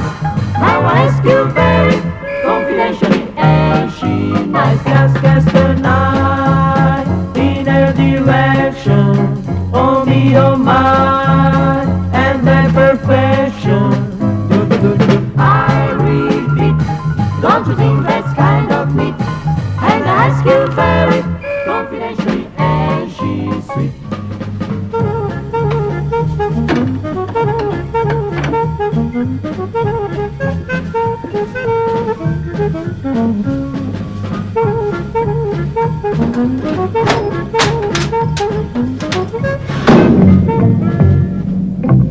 Le tue profezie basate sui misteri della frenologia si avverano, Vance. Anche se per me rimarrà sempre un mistero, come tu abbia potuto intuire che la Gray mi avrebbe cercato ancora. Infatti vuole ancora vedermi. Sai già anche cosa vorrà dirmi per caso? Credo di sì, John. Comincio a sospettare che c'entri anche tu nell'assassinio di Benson. Oppure che sei un indovino. Resta una terza ipotesi, John, che ti ripugna, e cioè che il mio metodo di indagine sia migliore del tuo. L'altra volta non ve l'ho detto, ma il maggiore Benson mi aveva fatto capire che non era necessario parlare di tutto e che alcune cose non riguardavano il delitto, anzi avrebbero potuto complicare l'inchiesta. Dopo ci ho ripensato e ho deciso di dirvi tutto quello che sapevo. Non tema, signorina, manterremo il massimo riservo su quanto ci dirà. Allora, signorina Gray, cos'è che vuole dirci? Quel giovedì, nella cassaforte, non c'era solo la busta che vi ho consegnato, ma anche un pacchetto quadrato, pesante, con sopra scritto Fife. È per il pacchetto che i due stavano litigando. E stamani il pacchetto era ancora nella cassaforte insieme alla busta? No, il signor Alvin Benson lo portò a casa sua quella sera stessa. Quali erano i rapporti fra i due fratelli? Non andavano molto d'accordo. E soprattutto per gli affari discutevano sempre. Si sospettavano, si spiavano. Non doveva essere una posizione facile la sua, così, fra due fuochi. Ma non mi importava molto delle loro beghe. Anzi, mi divertivano. Senti, Vance, non capisco perché il maggiore Benson non abbia voluto parlare di quel pacchetto. Ma forse per proteggere qualcuno. In questa storia tutti sono reticenti per proteggere qualcuno. È commovente. La Plaza ha mentito per aiutare Muriel per aiutare Leacock, questi per aiutare la ragazza. Anche Fife ha mentito per nascondere qualcosa. E ora perfino il maggiore Benson. E Fife? Chi nasconde Fife? A questo punto il tuo acume di inquisitore avrà già intuito che il pacchetto di cui parlava la Gray conteneva la scatola dei gioielli vista dalla Platz in casa di Benson la sera del delitto. Ah, già, la scatola dei gioielli, sì. Domani mattina, John, non prendere appuntamenti per le 10, ne hai già uno. Io? No? Sì, hai un appuntamento con una signora. Non puoi mancare perché l'ho telefonato dicendo di essere il procuratore Markham in persona. Faresti una pessima figura. Io non ho segreti con Leandro Fife. So del suo assegno falso. Sa anche della dichiarazione che Alvin gli fece firmare insieme all'assegno? Dopo tutto quello che Leandro aveva fatto per lui. Io credo che in tutta New York non esista un uomo che meritasse di essere ucciso come Alvin Benson. Sante e pietose parole, signora. Lei conosceva bene Alvin Benson, signora? Molto poco, per fortuna. Ma si comportò con Fife da vigliacco costringendolo a firmare quella dichiarazione. Questo è ancora perdonabile, mi scusi, signora. Il fatto grave è che pretese in garanzia dei gioielli, che poi erano i suoi, signora. I miei gioielli? Io le giuro che... Lei è stata molto generosa, signora. Benson minacciava di far arrestare Leandro. Erano amici da anni e l'avrebbe fatto arrestare per falso.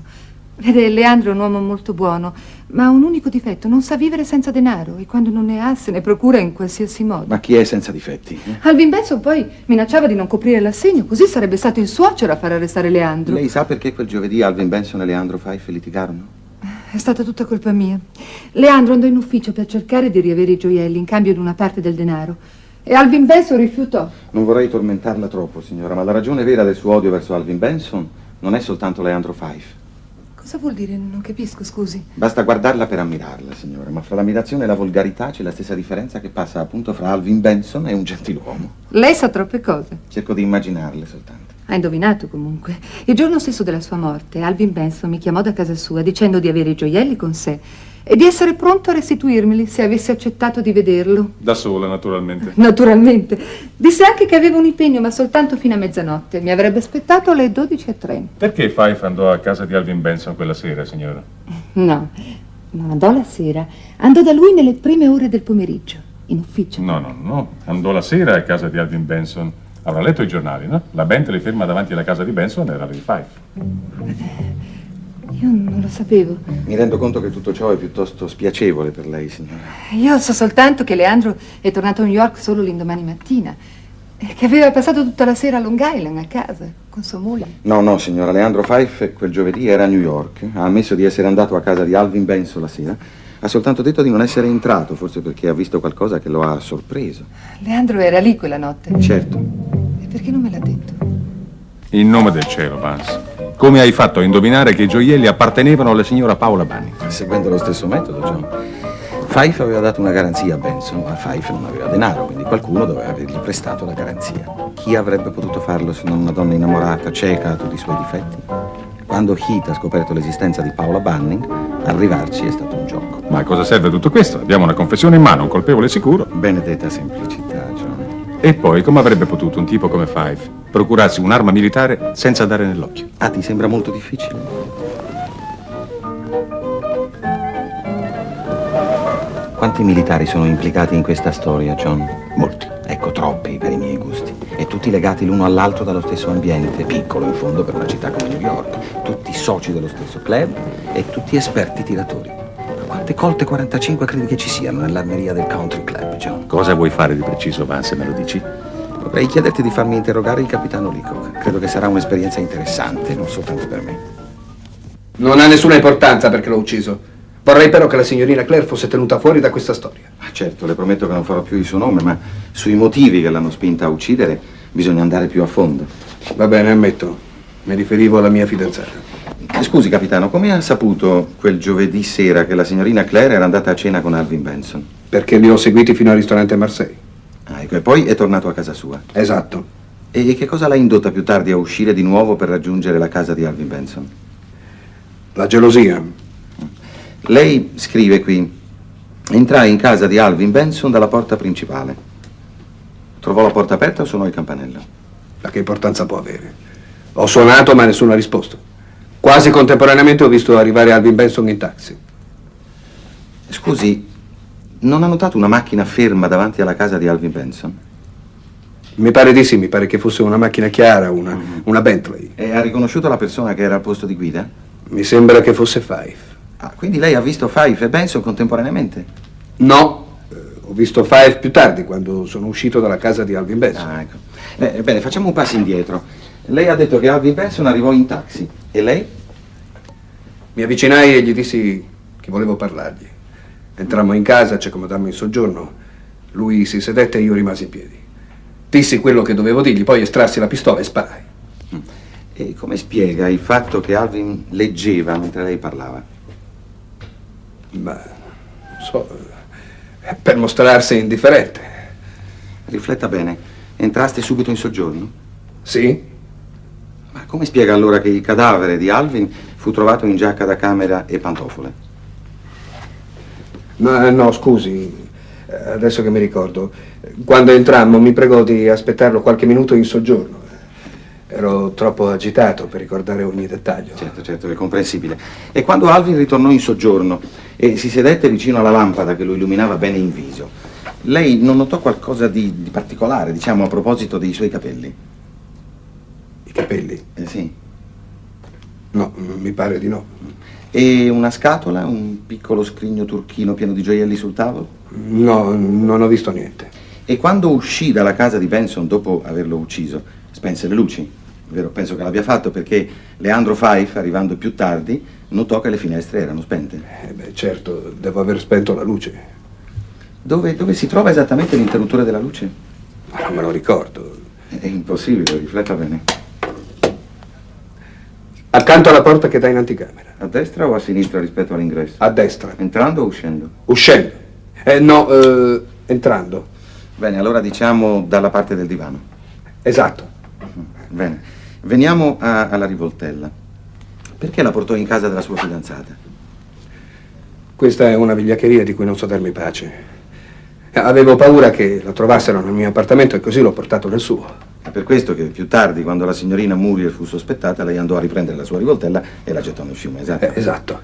Già, perché una Colt 45 con una sola pallottola mancante avrebbe costituito un indizio grave nei confronti della sua fidanzata. Certo, è per questo che l'ho buttata nel fiume. È strano, capitano. John, qui bisogna risolvere un piccolo particolare. Evidentemente esistono due rivoltelle.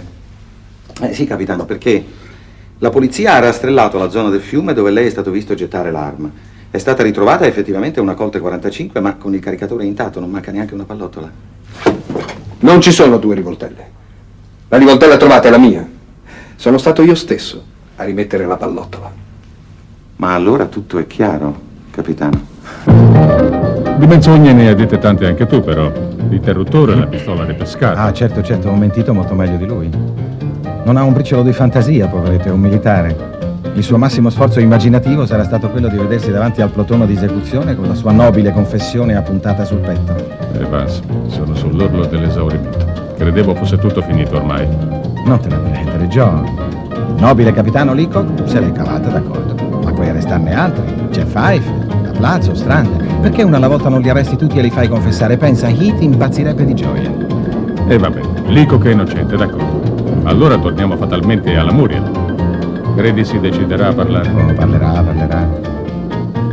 Se le sorridi, John, parlerà. Signorina Muriel, il procuratore Markham può testimoniare che io ho sempre sostenuto l'innocenza del suo fidanzato. C'è qualche motivo speciale perché dovrei crederle, signor Vance? Certo, sto cercando di convincerlo a restituirglielo libero. Lei può aiutarmi. Davvero? E in che modo, secondo lei? Cercando di spiegare al qui presente procuratore distrettuale dello Stato di New York alcuni punti che gli sono ancora oscuri sul comportamento del capitano Leacock. Il capitano Leacock è innocente. Sono lieto che lei la pensi come me, non ne dubitavo del resto. Ma sembra che l'opinione di due persone di buon senso come noi non sia sufficiente per la polizia di questa città. Ma se Leacock fosse veramente l'assassino di Alvin Benson, non avrebbe mai accettato il mio consiglio di nascondere l'arma in casa mia. Mi sembra ovvio. Mi sembra invece un buon motivo per farlo e per sviare i sospetti. Ma Leacock mi ama. Certo. Aveva paura che Benson l'avessi ucciso io. Ma non capisce. C'erano troppi elementi che mi accusavano. I guanti, la borsetta, l'ora del delitto, il movente. Quale movente? Alvin Benson aveva giocato in borsa i miei titoli e aveva perso quasi tutto. Sì, ma sono cose che succedono tutti i giorni, queste signorine. Può capitare a chiunque. No, se è fatto in modo poco pulito. Ma per quale ragione? Non riesco a vedere il motivo. Scusa. Non la immagina? John, la signorina Muriel sta cercando di farti capire che facendole perdere tutto il suo denaro in borsa, Alvin Benson volesse poi costringerla a chiedergli aiuto. Ecco, un ricatto. Appunto. Sì, ma non c'è bisogno che tu mi spieghi. Posso arrivarci benissimo anche da solo, sai. Accettai di cenare con lui al ristorante Marseille per difendere i miei interessi. Dopo cena in taxi non si comportò da gentiluomo, tanto che dissi all'autista di fermare e lo piantai in asso. È un bruto, non si smentiva mai. Solo quando fui sola in mezzo alla strada mi accorsi di aver dimenticato stupidamente guanti e borsette in macchina e me ne tornai a casa a piedi. E perché a piedi? Non avevo denaro, l'avevo lasciato nella borsa, sul taxi. Ma certo, così ora sai anche perché la signorina rientrò a casa sua all'1 di notte. Ma non perché andò a casa di Alvin Benson nel pomeriggio. Avevo già accettato l'invito per la cena. Per la cena, signorina, non per il pomeriggio. Subito dopo aver accettato mi pentii e lo raggiunsi a casa per dirgli che avevo cambiato idea. E non sarebbe bastata una semplice telefonata, signorina Claire? Certamente, ma non sempre sul momento si pensa alla soluzione più logica. Mi sembra logico. Pensai che se fossi andata di persona quel pomeriggio avrei forse evitato quell'odioso invito per la cena. E invece non riuscì a niente. No. Muriel, lei mi sembra una ragazza molto concreta e attenta. Quel pomeriggio in casa di Benson non notò un piccolo scrigno blu sul tavolo? Uno scrigno? Sì. Sicuramente no. Peccato, era pieno di gioielli. Quei gioielli sono una traccia importante per arrivare alla verità. Il colonnello Strander mi ha detto di averla vista giovedì sera a cena al Marseille con Alvin Benson. Oh, sì, che vergogna. Ostrander sapeva che quel tipo fosse Alvin Benson, mi aveva messo in guardia proprio lui. Ma non erano amici i due? Sì, lo erano. Fino a qualche tempo prima. Ma chissà perché il colonnello Strander ha cambiato così subitanamente idea sul suo compagno di bagordi. Ostrander ha perso anche lui molto denaro in un'operazione di borsa. Molto più di me. Ah, anche lui? Ed era convinto che Alvin Benson ne avesse ricavato da questa operazione un grosso profitto per sé. Muriel, una curiosità. Alvin Benson era convinto quella sera che voi vi sareste lasciati a mezzanotte precisa. Non le sembra un po' strano per una serata galante fissare, diciamo così, un termine? Sto per debuttare nella Traviata. Non posso fare tardi per nessun motivo. A mezzanotte, come sempre, sarei tornata a casa, è una regola che mi sono imposta. Saggia, lodevole, autodisciplina. I suoi amici sono al corrente di queste sue abitudini di Cenerentola? Certamente.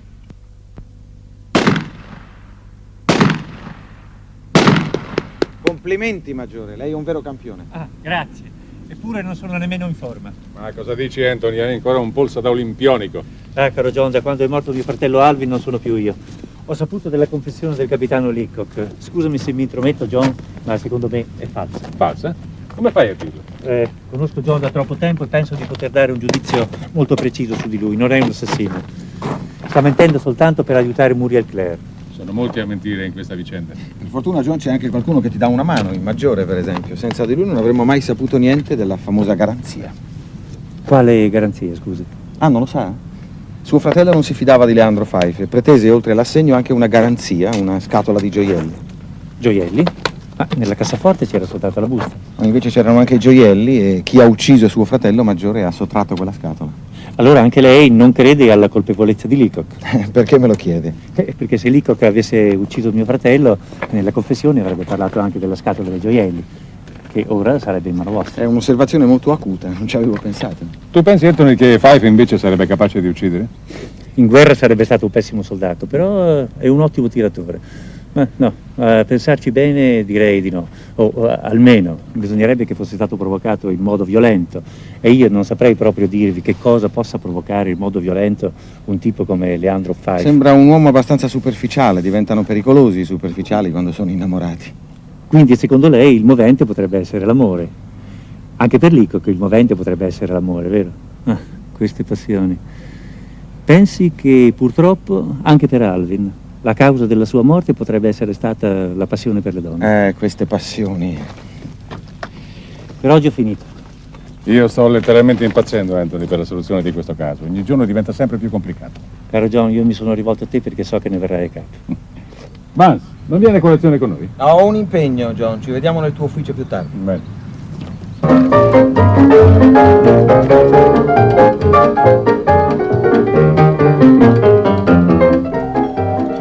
Sta venendo qualcuno. Adesso devo interrompere. Ciao, stasera. Buongiorno, signorina Julie. Buongiorno. Speravo proprio che nell'intervallo lei non lasciasse l'ufficio. Posso farle compagnia? Certo, sono piuttosto sorpresa però. Anch'io, per la verità, di solito non faccio queste cose. Quali? Comprare dei sandwich? Anche. Cosa ha preso? Ho cercato di intuire i suoi gusti, compatibilmente con la disponibilità del drugstore che è qui all'angolo. Oh sì, ma non si faccia scrupoli, signor. Vance. Filo Vance. Dovrebbe cambiarlo, non è mica un bel nome. Perché, scusi? Suona troppo bene, sembra finto. Non si è mica offeso? No, per carità, si immagini. Per me sincerità e franchezza sono tutto nella vita, per questo le parlo così. Bisogna tendere la mano verso il prossimo e stringergliela forte, senza paura. Vuole anche un bicchiere di latte? Come ha fatto a indovinare che adoro il latte con i sandwich? Intuizione, lei è una ragazza acqua e sapone, Julie. Non può che bere latte e credere nel presidente Roosevelt.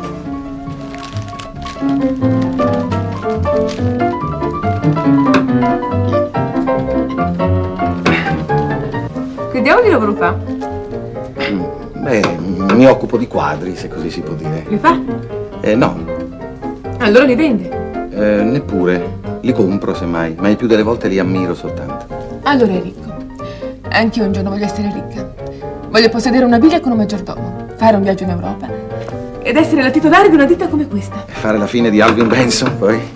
Il nostro è un grande paese, signor Vance. Permette di far strada ed arricchire a qualunque cittadino di buona volontà. È scritto nella Costituzione. Appunto, senza bisogno di bassezze o di imbrogli. Anzi, io credo... Ecco, io questo lo credo fermamente. Ecco, allora lo tenga ben stretto, Julie, non se lo lasci scappare, sennò poi si ritrova sola. Come tutti quei cagnolini al Central Park. Sa, lei non ha idea di quante ne ritrovi ogni giorno la polizia che hanno smarrito il padrone. La polizia fa sempre il suo dovere.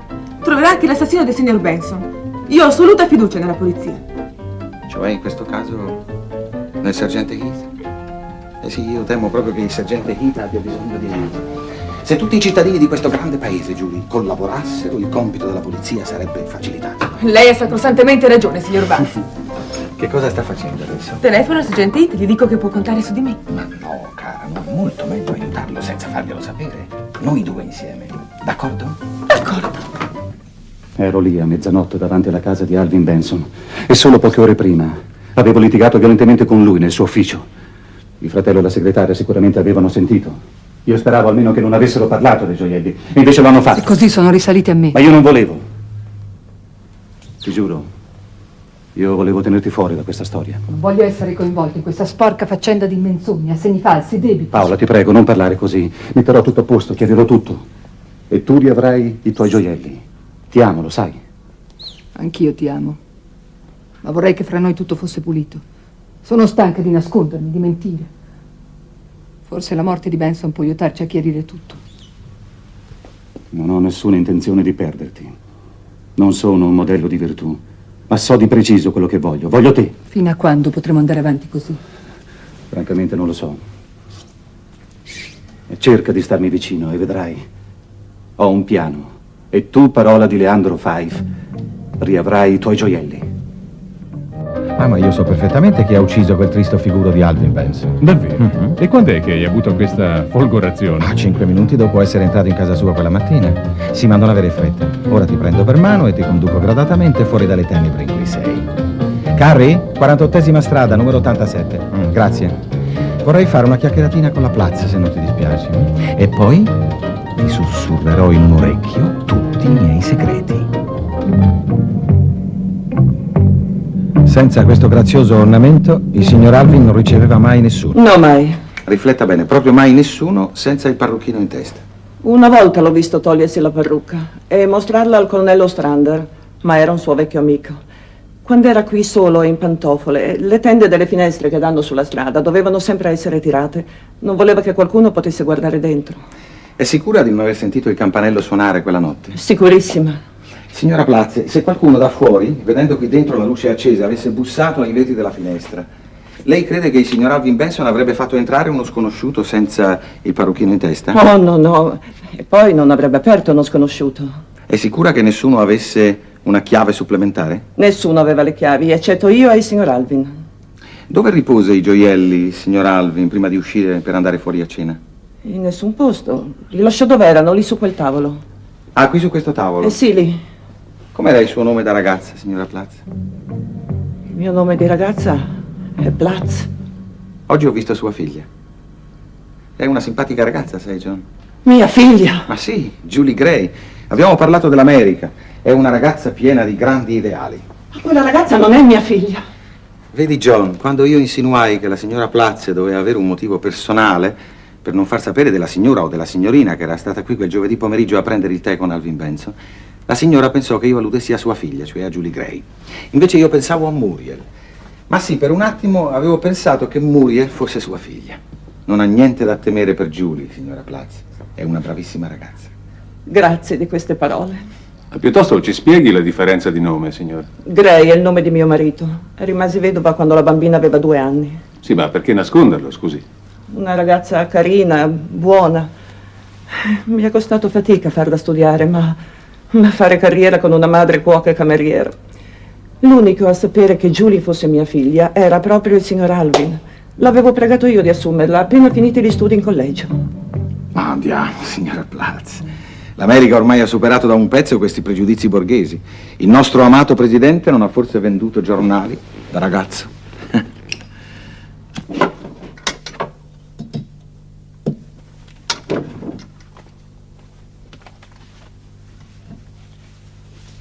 And she's sweet, see her coming down the street. Now I feel very confidentially, and she's sweet, and she's nice. Look her over once or twice. Now I ask you very confidentially, and she's nice. Just tonight, dinner delight. È un modo nuovo per dire s'accomodi, grazie, molto gentile. Io veramente non l'aspettavo. Non ho dubbi in proposito. Ma cosa fa lì impalata? È che stavo uscendo. Mi aspettano in teatro per la prova. Mi sembra di averglielo già detto che fra qualche giorno debutto nella Traviata. Ah già, dimenticavo, Violetta Valéry. La stupisce, signor Vance? Non le sembra possibile che una ragazza come me possa aspirare a tanto? Ma sì, certo. Sì, cosa? Ma lei, quando si accetta come esile Mimì la Tetrazzini che rasenta la tonnellata, si può ben ammirare una fresca bellezza come la sua nel ruolo di Signor Violetta. Vance, veramente Certo che io- non sarà piacevole vederla spegnersi di tisi in quel, come dice il librettista, in quel popoloso deserto cappellano Parigi. Però sarà plausibile una volta tanto finalmente il perché delle folli sciocchezze di Alfredo Germont. Lei finge di ignorare che nella mia professione si giudica innanzitutto la voce. In una cantante la bellezza non serve a molto. Ma aiuta, eh? Lei ha un modo incantevole di gettare fiori, signor Vance, come fossero mattoni. Signorina Muriel, un istinto mi dice che se mi ascolta non se ne pentirà. Un mio innato buonsenso mi dice di portare i suoi istinti fuori di qui. Io sono suo amico, sono venuto qui per aiutarla. Nobili sensi in vero. E questo non lo dice Violetta, questo lo dice papà Germont, atto secondo, scena non mi ricordo. Rivendica la sua battuta, non voglio farle torto. Lei ha tutta l'aria di essere un tipo che si infila i pantaloni prima di rispondere al telefono, come papà Germont. Toccato, me lo merito. Infatti, come papà Germont, sono venuto a chiederle un sacrificio. Un sacrificio, io chieggo. Per il suo Alfredo, il capitano Leacock. Cosa c'entra adesso il capitano Leacock? Come siete impetuosi tutti e due. È molto innamorato, il suo bel capitano, molto innamorato. La gente innamorata la deprime. Ma in genere sì, ma non si preoccupi. Non sono venuto a chiederle come papà Germont di rinunciare a lui. Anzi, Allora cosa vuole da me? signorina Murlia, non stia lì in piedi con quella cosa in mano. La posi da qualche parte per un momento almeno, si sieda e mi ascolti.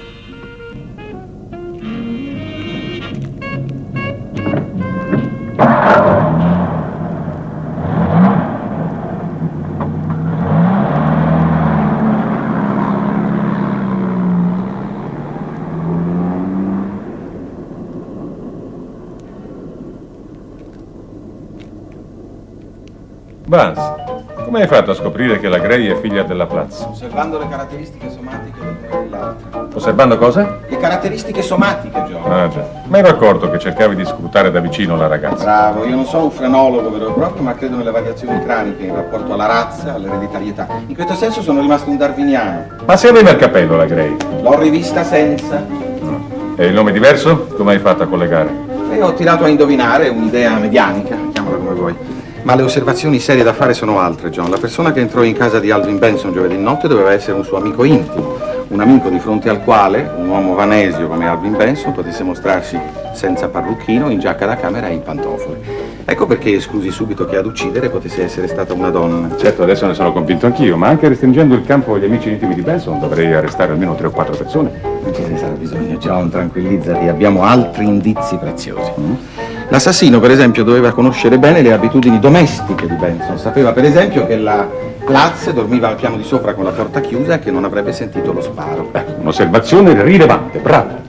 Grazie. E poi? I gioielli, John, i gioielli. Erano sul tavolo quando Benson tornò a casa quella notte e la mattina dopo erano spariti. Sembra perciò che l'assassino se li sia portati via. Ora scottano, vorrà liberarsene. Questa sarà una traccia che ci condurrà dritti a lui. Vado a un concerto stasera alla Filarmonica, John. Perché non vieni anche tu? Sonata in do minore di Frank. Grazie, ho altro per la testa io. Ci vediamo domani. A proposito, domani dovrebbe scadere il tuo ultimatum. Avevi chiesto 48 ore per darmi l'assassino con relative prove o te ne sei dimenticato? Ah, John, senti. Quanto è alta, secondo te, la signora Platz? And she's sweet, see her coming down the street. Now I ask you very confidentially, and she's sweet, and she nice. Look her over once or twice. Now I ask you very confidentially, and she nice. Just tonight, in her direction, only your mind and their perfection. I repeat, don't you think that's kind of neat? And I ask you very confidentially, and she's sweet. Ah, Vance, com'è stato il concerto? Il concerto? Ah, ho cambiato idea, non sono più uscito di casa ieri sera. Senti, tu devi spiegarmi il significato delle tue ultime parole di ieri sera. Non sono riuscito a chiudere occhio stanotte. Sulla statura della Platz? Potrebbe essere stata anche lei a uccidere Alvin Benson. Ma come, tu hai sempre sostenuto che non poteva essere una donna l'assassino. La tua arte dell'indagine psicologica lo escludeva, mi Ma pare. tu chiami la Platz una donna, John? È alta 1,75 m senza tacchi, quindi l'altezza corrisponde E perfettamente. le tue considerazioni sul parrucchino, allora? Valgono per tutti, eccetto che per la Platz. E la Platz è l'unica donna di fronte alla quale Alvin Benson poteva mostrarsi, diciamo, al naturale, cioè senza maquillage. E quale sarebbe il movente, secondo te, la figlia? Movente superato, ma romantico. Alvin sa che Julie Gray è la figlia della sua governante, ma continua a farle la corte sotto gli occhi della madre.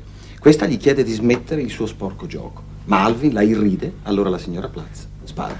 E con quale armi? Ma forse Alvin possedeva una Colt 45, nessuno di noi si è preoccupato di verificare questo piccolo particolare. E allora avresti sbagliato anche tu con la tua infallibile arte, sostenendo l'impossibilità che una donna potesse... Ma infatti non è stata una donna a uccidere Alvin Benson, sai?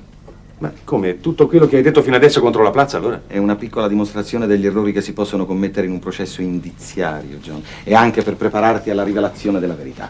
Io non ho la minima prova, né materiale né indiziaria, contro l'assassino, ma credo di sapere esattamente chi è. Non fare quella faccia, John. Le 48 ore sono passate, lo so. Abbi pazienza. Stasera avrai il tuo assassino. Ora andiamo a colazione allo Stuyvesant. Ho invitato anche quel chiacchierone di Ostrander, non te l'avevo detto? No. Appassionato di canzonette, colonnello? Ma veramente delle canzonettiste. Recisiamo. È un vecchio vivere. Mi stava dicendo stamani al telefono che l'altra notte, quando fu ucciso Benson, dopo aver cenato al Marseille, se ne andò a teatro verso mezzanotte. Esatto, al Piccadilly. Sì, lo spettacolo non era un granché, ma sul finale del balletto c'era un paio di... Beh, lasciamo andare, eh? E lei non si è mai mosso durante tutto lo spettacolo? No, ero lì, inchiodato, non mi sono perso un secondo.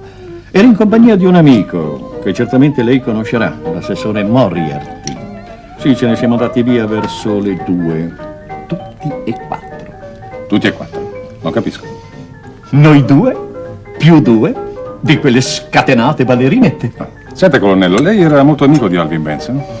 Da lunga data, ma non avevamo più nulla in comune, solo la passione per il gentil sesso. Quella sì. Negli affari Alvin era pericoloso come un coccodrillo, coriaceo come un ippopotamo. Si litigava sempre, specie in questi ultimi tempi.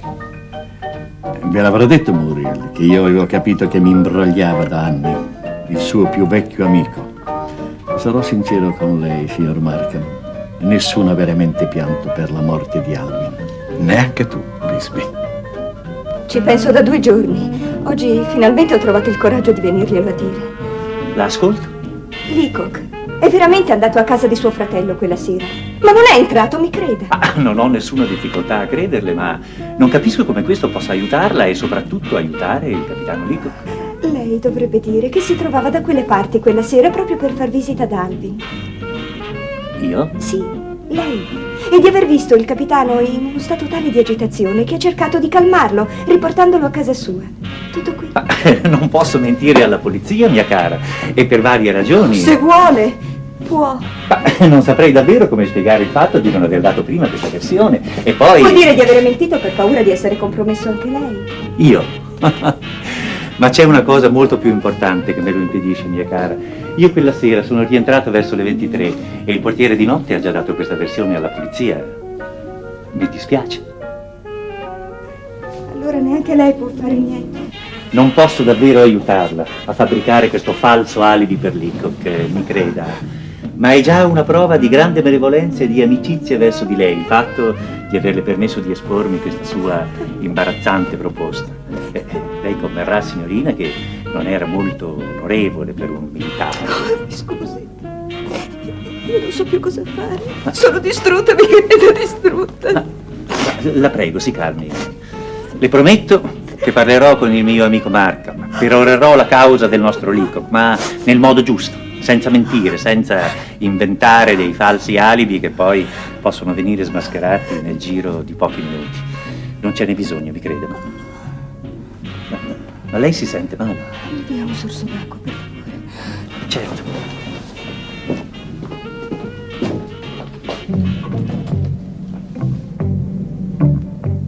Confermo di essere stato raggiunto dal colonnello Strander nel mio palco al Teatro Piccadilly a mezzanotte meno qualche minuto di giovedì scorso. È rimasto sempre con lui, signor Moriarty? Certo, sergente. Fino a che ora? Fino alle 2 del mattino. Lasciamo il teatro in compagnia di 2 signore. Insomma, non vi siete mai persi di vista durante tutto lo spettacolo? Mai. Salvo durante l'intervallo tra il secondo e il terzo atto. Che ore erano? Sarà stata mezzanotte e mezza. Durante l'intervallo, una dozzina di minuti circa, io andai al bar e Ostrander a far visita ad un'attrice nel suo camerino. Quando tornò nel palco mi disse che non era riuscito a vederla.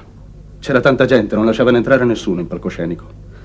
Nemmeno un vecchio avvoltoio come Ostrander, che al Piccadilly è di casa.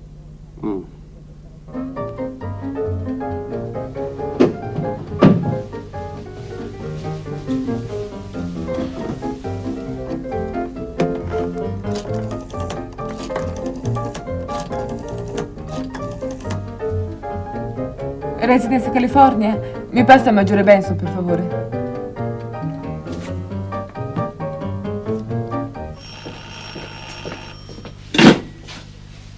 Qui Benson. Sono Julie Maggiore. Ah, è lei, Julie, mi dica. Avrei bisogno di vederla, Maggiore. Qualcosa che non va? Ci sono alcuni dati sul libro della contabilità che non riesco a capire. Non potrebbe venire un momento a darmi una mano? Ah, proprio adesso? Non posso andare avanti con il rendiconto mensile se lei non mi aiuta. Se non c'è alternativa, mi dia il tempo di uscire, sarò in ufficio fra poco.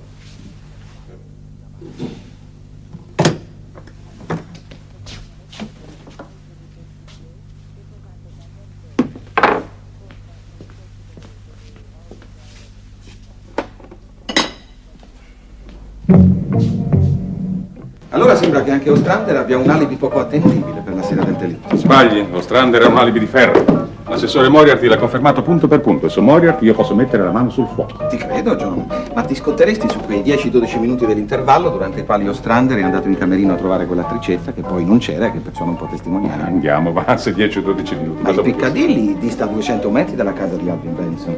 In quei 10-12 minuti Ostrander potrebbe essere andato a trovare il suo vecchio amico, potrebbe averlo ucciso, potrebbe aver preso gioielli, potrebbe essere tornato tranquillamente a teatro. A Ostrander Benson avrebbe aperto anche senza il parrucchino. Ecco perché ti interessavi tanto a lui, eh? Attento, John. Le mie accuse contro Ostrander potrebbero essere un'altra delle mie piccole dimostrazioni sull'attendibilità o meno degli indizi.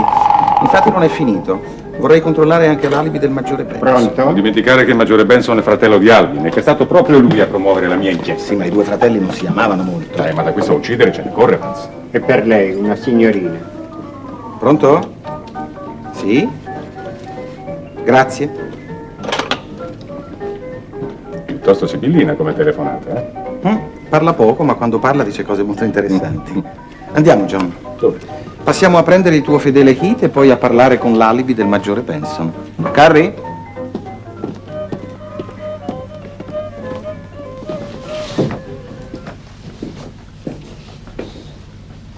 Come ti chiami, ragazzo? Dustin Hoffman, signore.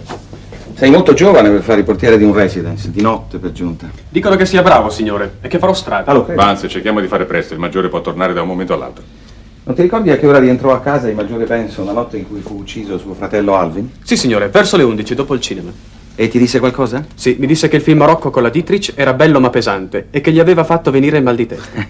Avete parlato qui in questa stanza? No, signore, in ascensore, come al solito, mentre lo accompagnavo qui nel suo appartamento. E a che ora uscì di nuovo? Il maggiore non è uscito più, signore. Come fai a saperlo? Lo avrei visto, signore. È confortevole questo appartamento, eh? Non sai per caso se c'è un'altra uscita oltre a quella lì principale? No, signore, non esiste. Così tu hai accompagnato in questa stanza il maggiore Benson e da quel momento non l'hai più rivisto? No, signore. Cioè, sì, signore, quando gli portai una bottiglia di birra. A che ora? Non saprei. Ah, sì, signore, a 00:30. Come fai a ricordarlo con tanta precisione? Quando gli portai la birra, il maggiore era già a letto. Mi pregò di mettere la bottiglia nel frigorifero e mi chiese che ora facesse l'orologio a muro, perché il suo si era fermato e voleva rimetterlo. Quell'orologio, signore, segnava 00:30. E non ti disse altro? No, signore, solamente che era stanco e voleva riposare. Disse buonanotte e spense la luce in camera sua. E da quel momento non è più uscito. Ripeto che l'avrei veduto, signore. Ma scusa, avrebbe potuto uscire scendendo le scale mentre tu accompagnavi in ascensore un altro cliente, per esempio. Questo sì, ma dopo avergli portato la birra non sono più salito con l'ascensore fino alle 2:30 circa, signore, quando accompagnai di sopra il colonnello Montgomery. Va bene, grazie ragazzo. Senti, non parlare a nessuno di questo nostro colloquio. No, signore. Ah, mi scusino, i signori restano qui? Se non ti dispiace. A me no, signore. Allora, Vance, sei soddisfatto? Il maggiore ha un alibi di ferro. O hai ancora qualche dubbio? Non ho nessun dubbio, John. Nessuno. 8.753,75. Ma qui le cifre quadrano perfettamente, signorina Gray. Già. Vediamo le uscite. Che cos'ha? Niente, un po' di mal di testa. Ha lavorato tutto il giorno, sarà stanca. Vuole che smettiamo? No, posso continuare. A lei la colonna delle uscite, quanto risulta? 8.752. 53? Oh, sì, mi scusi, ma le cifre mi ballano davanti agli occhi. Gliel'avevo detto che era stanca. Su, vada a casa, per oggi basta. Ma io non sono stanca. E allora sono stanco io. Ci vedremo domani. John, ora ti dimostrerò come il maggiore Benson potrebbe essere uscito di qui senza farsi notare dal portiere di notte. Quando il ragazzo entra portando la bottiglia di birra, il maggiore è in camera sua, a letto, vestito, con la porta aperta e la luce accesa. Dice al ragazzo di guardare l'ora all'orologio a muro, opportunamente messo avanti di mezz'ora, perché poi il ragazzo possa ricordarselo, e di mettere la bottiglia di birra nel frigo. Dice anche che non vuole essere disturbato per nessuna ragione. Mentre il ragazzo si attarda in queste operazioni, il maggiore, non visto, apre la porta e scende per le scale. Quando il ragazzo esce, vede la porta della camera del maggiore aperta, ma la luce spenta, pensa che il maggiore si sia addormentato ed esce, pronto a testimoniare che da quel momento il maggiore Benson non ha più lasciato il suo appartamento. Molto sottile il tuo ragionamento. Ma come avrebbe fatto poi il maggiore a rientrare senza essere visto? Il ragazzo afferma di non aver mai lasciato la portineria da allora. No, tranne una volta, sergente, alle 2:30, quando ha riaccompagnato in camera, in ascensore, un altro cliente, il colonnello Montgomery. Il maggiore Benson potrebbe aver approfittato di quell'occasione per rientrare nel residence salendo le scale a piedi. Bene, potrebbe effettivamente aver agito così. Ma perché poi? Per quale ragione uscire in quel modo? Per andare a uccidere suo fratello, John. No, andiamo avanti, non scherziamo. E le prove? I libri contabili della Benson & Benson sono una lettura molto interessante, John. Mi ci sono dedicato ieri, non te l'avevo detto? No.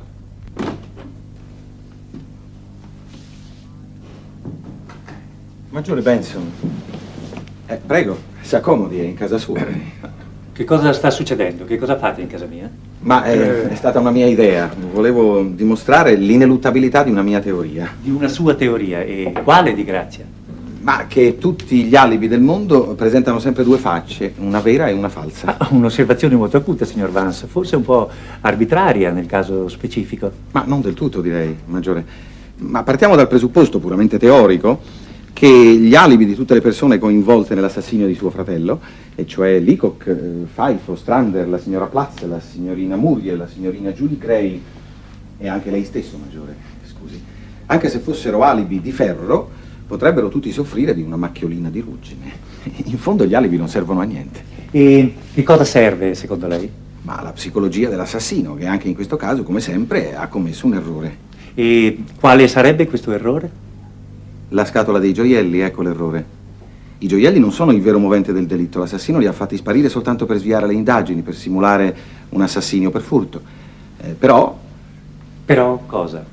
Però si è reso conto in seguito che costituivano una prova schiacciante contro di lui e ha tentato di disfarsene, ma non ci è riuscito.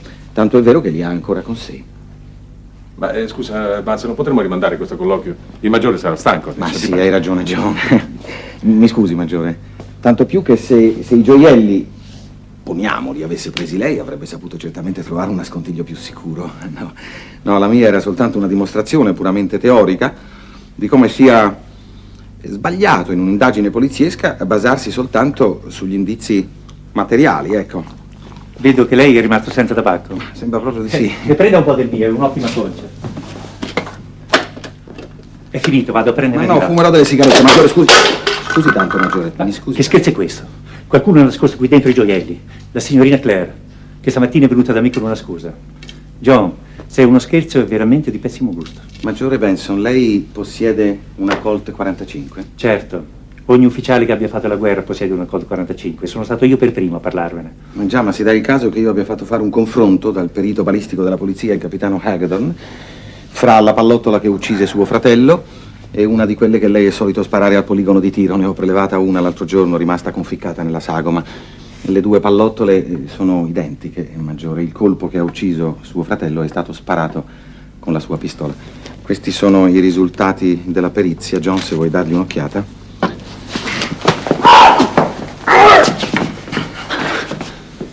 Ma non è niente, è uno stiramento. Fra un paio di giorni lei sarà a posto di nuovo. Ignobile Vanesio, ti spaccherò la faccia a pugni. Come preferisce, maggiore. Non vorrei apparirle pedante, ma credo che 3 assalti alla spada sarebbero più nella tradizione del suo reggimento. Senti, quando hai fatto fare questa perizia? Leggi, John, leggi. È un foglio bianco questo. Appunto. Ora fai fare la perizia, John, e poi vedrai che i risultati saranno quelli che ho detto io. Di un po', Vance. Perché eri convinto fin dal principio che l'assassino fosse il maggiore? I fatti, John. Esaminiamoli insieme. L'assassino non sparò al corpo, dove le probabilità di colpire erano maggiori, ma minori quelle di una morte immediata. No, scelse il bersaglio più difficile e uccise al primo colpo. Tecnica rischiosa che denotava una natura fredda, risoluta. Questo il carattere. Non restava che trovare la persona. Conoscevo da anni i fratelli Benson. La personalità del maggiore rispecchiava perfettamente le caratteristiche del delitto. Sì, però anche altri potevano rispecchiare le stesse caratteristiche. Fife, per esempio. Sì, io ho pensato anche a lui. Ottimo cacciatore e giocatore di poker. Ma le dichiarazioni di Ostrander hanno dissipato tutti i dubbi, descrivendo Fife come un giocatore troppo temerario, capace di puntare somme enormi senza la minima probabilità di successo. Segno di determinazione e di coraggio. Sì, John, ma fra un giocatore temerario e un giocatore audace e freddo c'è un abisso. Il giocatore temerario è in balia del caso, della paura, della speranza, dell'irrazionale, mentre il giocatore freddo è guidato da un giudizio oculato. Se Alvin avesse accettato di aiutare il fratello, se gli avesse dato il denaro per evitargli il carcere derivante dal suo fallimento finanziario, il maggiore non avrebbe mai sparato. Era lì in piedi davanti al fratello e gli chiedeva aiuto. E questi non soltanto ha detto di no, ma a un certo punto si è messo a leggere ostentatamente un libro, dimostrando indifferenza e disprezzo.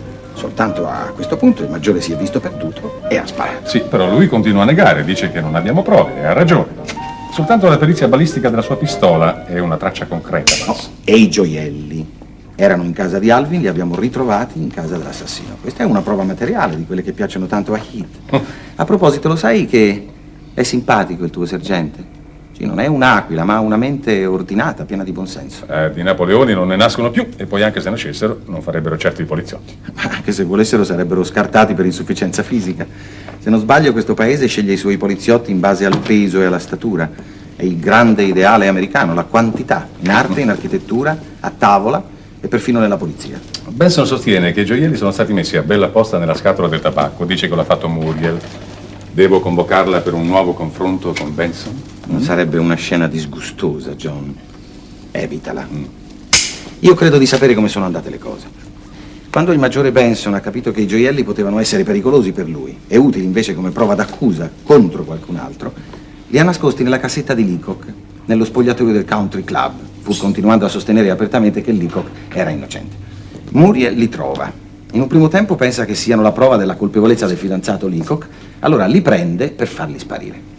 Poi si convince che Leacock è innocente e sospetta del maggiore, o qualcuno la convince che lui è il colpevole, e allora nasconde i gioielli in casa del maggiore. Io sono stato semplicemente fortunato a ritrovarli. E se io sapessi chi è questo qualcuno?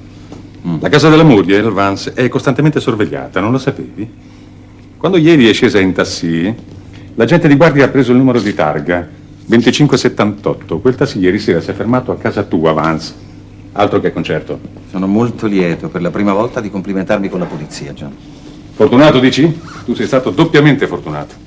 Se la Gray non avesse avuto quel provvidenziale mal di testa e Benson non fosse rientrato a casa sua mentre noi eravamo là, ti mancherebbe il protagonista della tua scena madre. Strana coincidenza, eh? E che strana telefonata quella che hai ricevuto prima di trascinarmi dal maggiore, così sibillina. Cosa ti disse la Gray? Via libera? Va bene, ammetto che quelle due deliziose ragazze mi hanno aiutato. Hanno avuto fiducia in me, più di te, John. Solo le donne sono capaci di gesti simili. Sono sagge e realiste.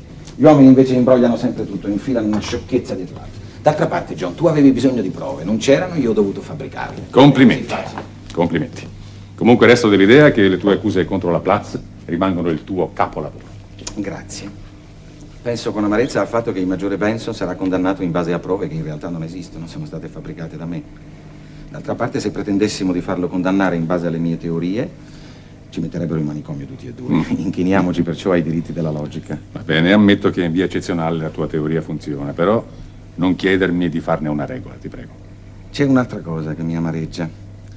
Il proprietario della galleria Kessler ha venduto i 2 piccoli Cézanne che volevo comprare. E per me l'arresto di un assassino non vale certamente la perdita di un piccolissimo Cézanne.